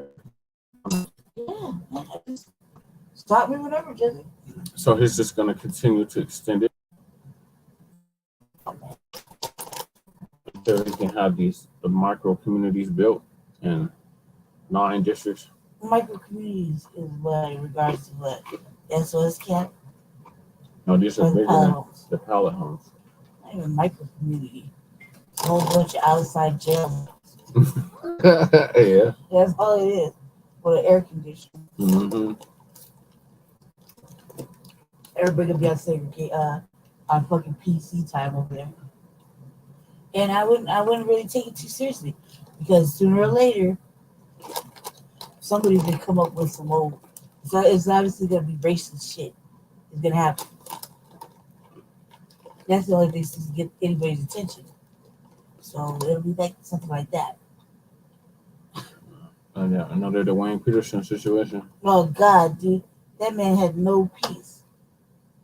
That's why I brought that up. You know what I mean? And during public comment. I wish you could see that. I brought that up then. Yeah, I wish you could see it. I was watching. Another article. That was video, right? Yep. So it's not that much to read anyway. Denver's set to receive more than $2.5 million to address youth homelessness. Yeah, that's a good thing. You gotta put motherfucker in somewhere. Like, I was homeless on the street. Well, they kick you out when you're 18. Yeah. It didn't really, help or anything, but yeah, motherfucker straight outside. Yeah, so the city of Denver is set to receive more than $2.5 million to address youth homelessness. Mm-hmm. Denver Mayor Mike Johnston announced the grant alongside Representative Diana DeGette on Wednesday. The funding will come from the Department of Housing and Urban Development, HUD, according to Johnston. Damn. Johnston. $2.5 million to help with youth. The city of Denver is set to receive more than $2.5 million to help with youth homelessness. Denver Mayor Mike Johnston announced the grant with U.S. Representative Diana DeGette. That funding comes from the Department of Housing and Urban Development.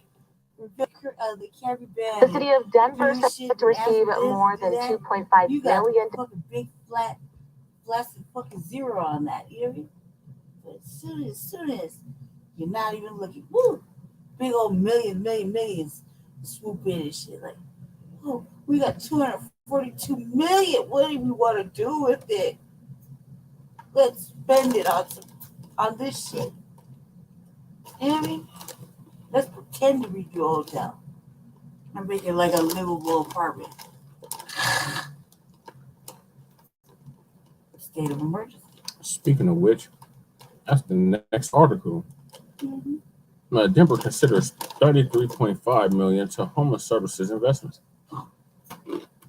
More money, same shit. Hey, yeah.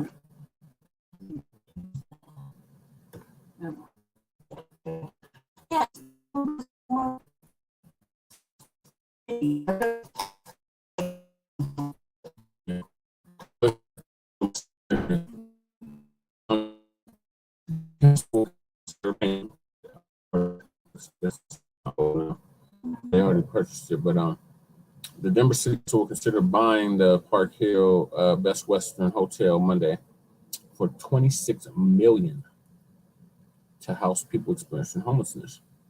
The council also will consider another $7.5 million in contracts for services to support people experiencing homelessness. The hotel is located at 4595 Quebec Street, not far from the Colorado Coalition for the Homeless converted hotel at 3737 Quebec Fusion Studios, right here. The 194 unit Best Western. So this has 139 units. So this other one they just purchased has 194. Oh, Black Sun just went live. How the hell is it going live if I'm streaming on there? Interesting. The Best Western initially will be used as non-congregate shelter, but rather would be converted to permanent supported housing to be rented at affordable prices, according to memo from city staff to council. Denver's Homeless Emergency Operations Center announced Thursday the city plans to sweep an encampment next week near the governor's mansion in Capitol Hill. Officials said displaced campers will be offered housing in a hotel, but they would not release where the hotel is located. Of course, because they're not going to be placed in a hotel. It's a goddamn lie. Yeah, even so. It's just a temporary 1 or 2 day stay. That's it. For Best Western details, for 3 years, the Salvation Army will provide shelter and support. Oh, so it's going to be under. I thought it was going to be a CCH property. It's going to be under the Salvation Army at the hotel, according to a presentation by the council committee. After that, it will be converted to permanent housing. The non-congregate shelter that will be provided will immediately offer space for Denver residents experiencing homelessness as part of the city's encampment resolution strategy. According to the presentation, most of the units already have kitchenettes, making the space ideal for conversion to supportive housing. There's also a communal kitchen and comfort spaces.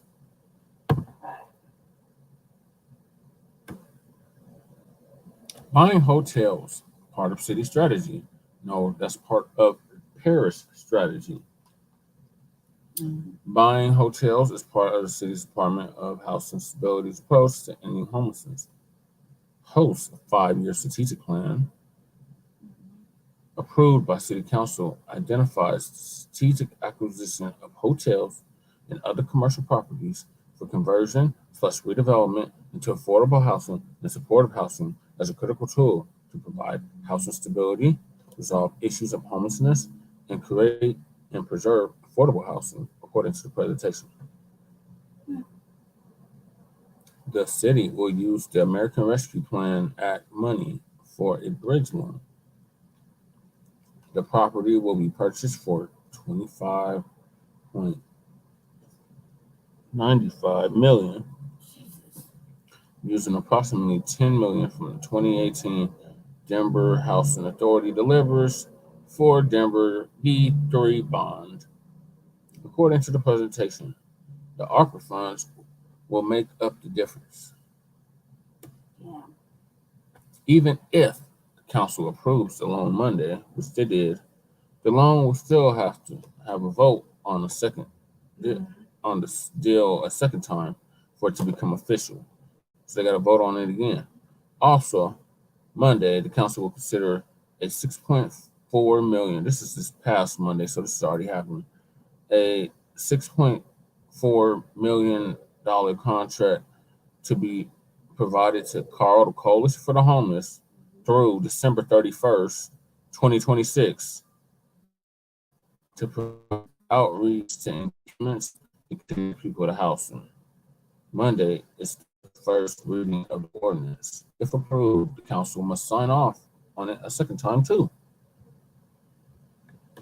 A $320,346 contract to the Salvation Army to operate the Connection Center through December 31st, 2024.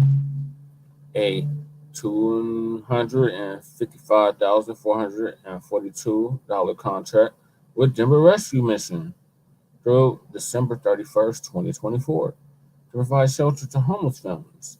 These funds will be used to support literally homeless families in shelter, using trauma-informed care, harm reduction, and housing first strategies to assist these households with obtaining long-term and permanent housing, according to a memo from city staff to the city council. Two contracts, one for $225,616, and another for $140,291, both through December 31st, 2024, to provide shelter and services to families experiencing homelessness. Services include family meditation, reunification, relocation, transportation assistance, employment assistance or support, and child care. A $140,000 contract to Volunteers of America for supporting people experiencing homelessness who have universal housing vouchers to find housing.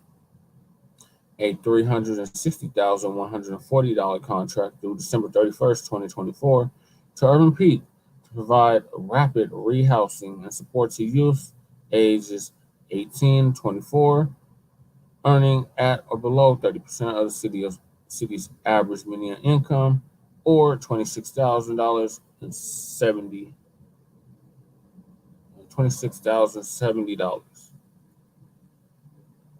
That's it. So what are your thoughts on the 35 million or 33.5 million That's funny. in homeless service investments? It's funny, incredibly difficult to fucking even fathom because we don't get anything going for us. I mean, like, there's nobody in there singing our praises. You know what I mean? No, because we're already housed. This is for people that are not housed. You know, but even so, look at these motherfuckers that are in house and motherfuckers that aren't. You know? I hope she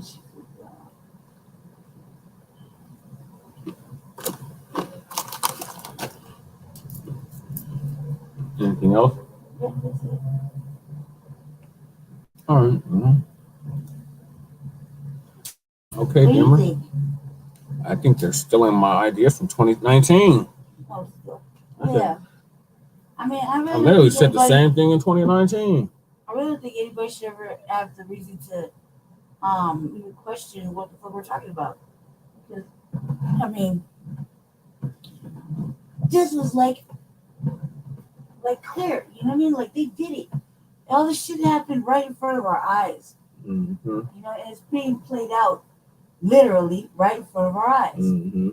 And it shit is like very upsetting. Yeah. But one more thing, real quick, since we're talking about it. I read in the news break. Actually, I was watching the news. And they had a whole tree replanting thing going on, right? Mm-hmm. And the whole time I'm thinking, these motherfuckers. I read it, and I'm thinking to myself, how hard did we go to get more trees planted and the hostile infrastructure to Removed. because there was no shading. Mhm. So when people were on the street, they were roasting them in bodies and tents. Yep. You know? So like now all this money's here. Help us. Please make it better. What are we going to do? We can't live without him. Oh, You know what I mean? That's how I feel about it. okay. Well, thank you for that, ladies. Hey. Mm-hmm. The next article is the sweep.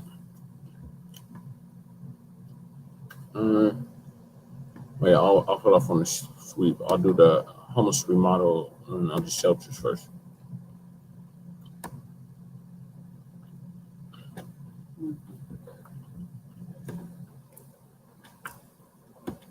So again, my neighbor, David Heiss.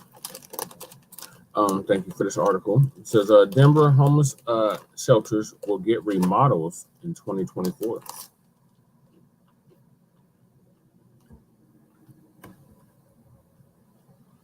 Denver's homeless shelters will see improvements in 2024, according to the budget hearing Thursday for the Department of Housing Stability, or HOST. The 2024 budget for HOST includes $2.8 million in improvements at the shelter at 40. Oh God, they definitely need to improve that shelter. That shelter is horrible. 4600 48th Avenue. The budget includes $1.1 million in improvements at the 4330 48th Avenue shelter. The shelter at 4600, this is right up the street from me, 48th Avenue, houses more than 450 men and is operated by the Denver Rescue Mission. The shelter at 4330 48th Avenue houses 270 women and is run by Catholic Charities. The city also owns the Crossroads shelter, horrible, operated by Salvation Army at 1901 29th Street, and it holds about 300 men. And that place is infested with bed bugs and has been for quite a long time. City Council member Paul Cashman said that's cash money right there. It's District 6 DU council person. He said he recently made a surprise visit to Crossroads. He said when he walked into the restaurant, he saw sinks falling out of the wall. Wow. He said the ceiling contained in what appeared to be acoustic tile with mold on it. Ooh. And it made me see rather quickly why some people would want to be on the street. Oh, well, thank you, Cash Money. He said Crossroads staff told him repairs were very imminent. Yeah, right. Yeah, right. Host staff said the repairs have been postponed so as not to decrease shelter capacity during the winter months. Right. What did I say? Or what I saw did not merit postponement, Cashman said. I'll make time to stop by and have another look. Host staff members said that they are in the process of planning shelter tours for council members. Oh, here we go again. And that's the god awful Crossroads.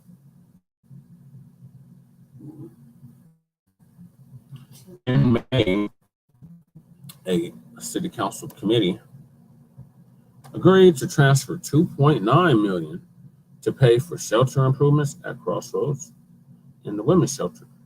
Council member Amanda Sawyer, or as I call her, Purple Rain, called shelters a band-aid to make sure people can come off the streets when it's cold. It's not housing. And she is correct. It is not housing. Enough money for rental assistance. Also, during the budget hearing, several members of council asked whether the council or the city had budgeted money for eviction prevention and rental assistance. According to the presentation, $8 million has been budgeted for temporary rental utility assistance, or TRUA. Councilmember Flor Alvarez said much of the money goes to lawyers instead of being spent on rent. Host staff said people experiencing eviction tend to fare better when they have representation. Yes. Without it, they might lose their case. They said, yep, been through that too many times. According to Host data, so far there have been 6,800 eviction filings in Denver from January to July of this year. Ooh, so that's at least 6,800 people on the street, on top of the people that were already on the street.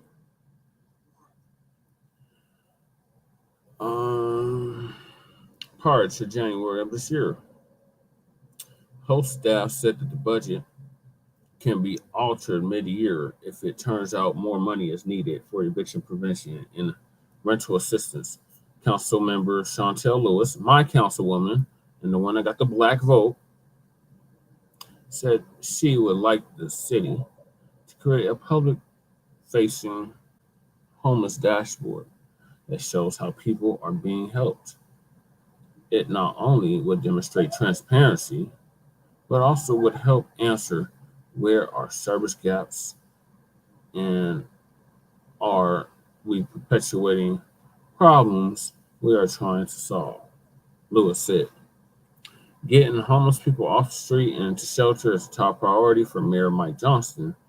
He said during the hearing that Denver is now surpassed San Francisco for the American city with the highest commercial vacancy rate. People don't want to lease buildings that are surrounded by encampments, he said.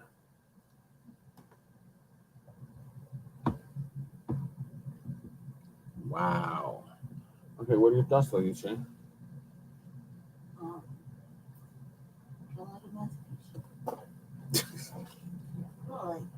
Like, you know, you're going to ask for this, but we need this. So I guarantee you, I wasn't just managed to keep it clean. Okay, and they have spaghettios that make it. Like, right? That's how it feels. The whole time you're getting whooped, they're back there laughing. So what are your thoughts on them investing more money into the shelters? That's a joke. Really, that's a joke. Like, they got funnier and funnier as the night went on.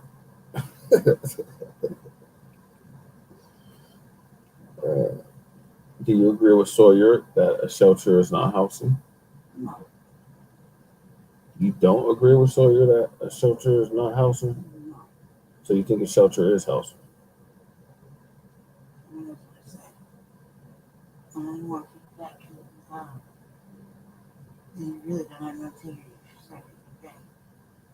I really, you see them either fall like 5 minutes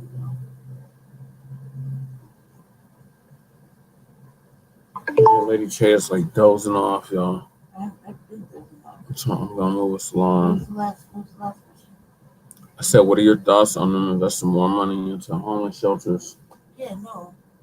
I think they're already there.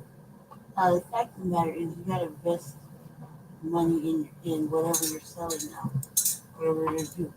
Because as far as that's concerned, I probably won't move my hand for like a month. That's a half. Right? Mm-hmm. And so, yeah, that would be a problem with this population. I would say, what are your thoughts on wanting to fix some shelters on 48th? I didn't see nothing about the one on Smith Road, but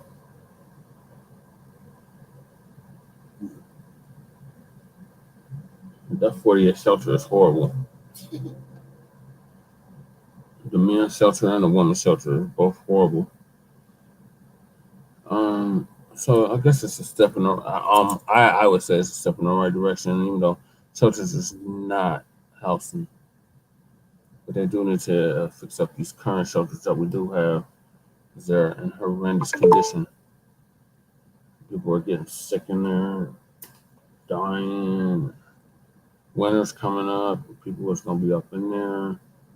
And they already got all these goddamn illegal immigrants, these migrants up in there.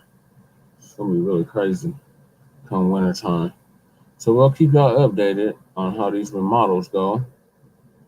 The next topic is the sweep. So in addition to Unhoused Neighbor News, we have Unhoused Neighbor Sweeps. So Denver to clear homeless camp along 8th Avenue and move people to a hotel. You've heard that before.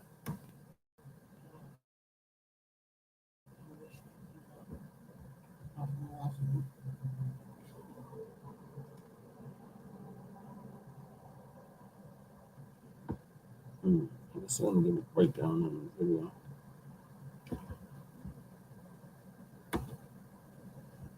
Some new video tonight as the city gears up to clear out a homeless encampment next to the governor's mansion.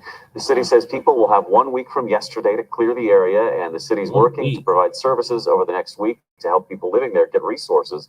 Individuals will also have the option to move into a hotel as well. We'll see about that. Denver has given notice that it'll clear an encampment near Governor's Park in Capitol Hill neighborhood. The area consists of affected includes 1 square block bordered by 7th and 8th Avenues and Logan and Grant Streets. A 7-day notice was posted on Tuesday, meaning the camp will be cleared out by September 26th, which is next Tuesday, or this coming Tuesday. What differentiates this from previous postings and cleanups is the huge effort of wraparound services being provided during a 7-day posting period, and more importantly, the connection of individuals living in the encampment directly to House of Services. Carissa Boggs Blake, manager of Denver's Joint Information Centers, told Fox 31 in an interview. The JIC has been active as part of Mayor Mike Johnston's emergency declaration on homelessness. As part of the plan, his administration intends to house 1,000 unhoused people by the end of the year. Keep in mind, family, that's under 10 people a day. Under 10 people a month. Yeah. And he's going to turn around and house another 1,000. And then turn around and house another 1,000. Yeah. And it's just going to never be a never-ending cycle, because every day there's, 100, 1,000 illegal immigrants moving here? Yeah. Individuals, one promise included in the plan was that no encampment would be cleaned out unless the city has somewhere for people to go. Well, he already reneged on that twice. Boggs Blake said in this instance, people will move into a hotel. But what hotel? Where's the hotel? Is it going to be all along public transit? Is it going to be, close to a like a grocery store? Like these things you got to factor in, Johnston. Mayor Johnston's housing plan. Individuals will move to encampments in this area. Individuals will move from the encampments in this area into a hotel where they will continue to receive services, Boggs Blake said. Mayor Johnston's homeless housing plan. You mean Team Parrish's homeless housing plan. Johnston recently announced his budget proposal, which we already went over, and said he plans for his administration to spend nearly $49 million on his homeless housing plan. He said the total cost will be $48.6 million. Of that, $18.9 million will be used to purchase and operate Best Western. We already went over that. $5.4 million will be used for leases and operations at additional hotels.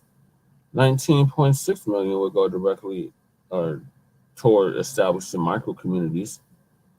4 million would be used to lease apartment units. 750,000 would be used for encampment response. The money would come from the existing portions of the city's budget that focus on housing issues and homelessness, as well as federal dollars. Okay, so what are your thoughts on the suite that's scheduled for Tuesday inside the governor's mansion? I mean, how long are we there before they start getting on your nerves? Probably like 2 weeks. And then I get the family situation, but we're not traveling away, considering, consider what happened. Yeah. I'd be afraid. Well, yeah, I'd probably be afraid to shoplift that person. I think that person will owe my family some money. Mm-hmm.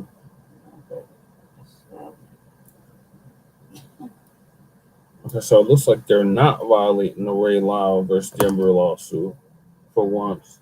Mm-hmm. And they gave the encampment a whole week's notice, 7 days. And they talk about they're giving people services. So you know what that means? We have to go to the suite and investigate and make sure that people are actually getting services they're talking about.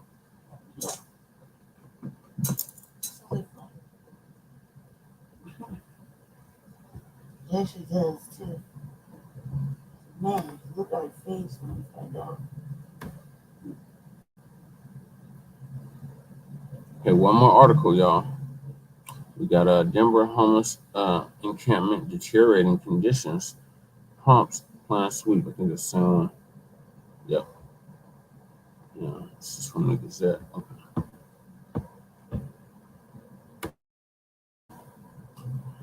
All right. We're gonna close the show out. Thank y'all for tapping in on the Arena Uncensored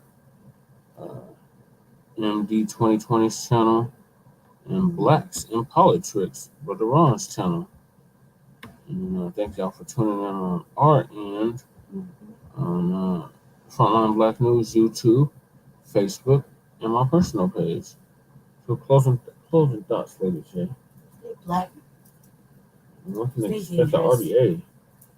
And definitely give them that work. Don't let up. And just keep in mind, not everybody's coming with us. And also to Look my direction. I can't see. Just think that you're not gonna be able to torment you in your nightmares either. It's gotta work both ways.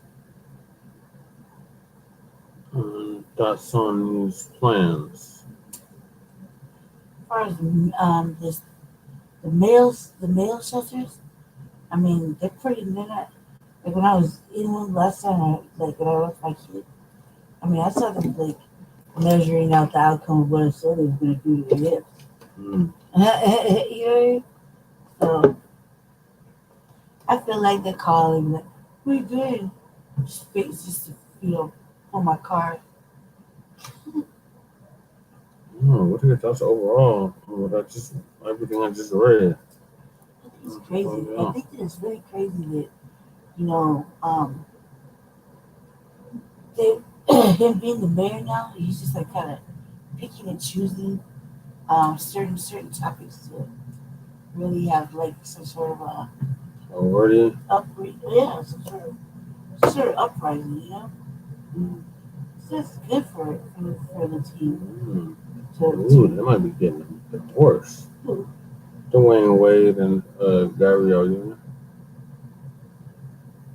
Yeah? Why? I don't know. Maybe it's the fact he wants to change the gender of his son. Crazy shit. All right. So, ladies, do you have anything else? Because you about to fall asleep. No. I just really want to see people get housed. Honestly. Why else do we do it if not to really try to help people? I really want to see that happen. And there's days where I'm like absolutely turned off by certain situations, like especially when it comes to this shit right here, politics, just you get your foot in the door, you know. So yeah, it hurts. It's gonna hurt. Okay, and when can people expect the RBA? Shit, could have got it this week. Soon as I get home, really, everything's on my computer. I got the show set up already. I just need to set my queue.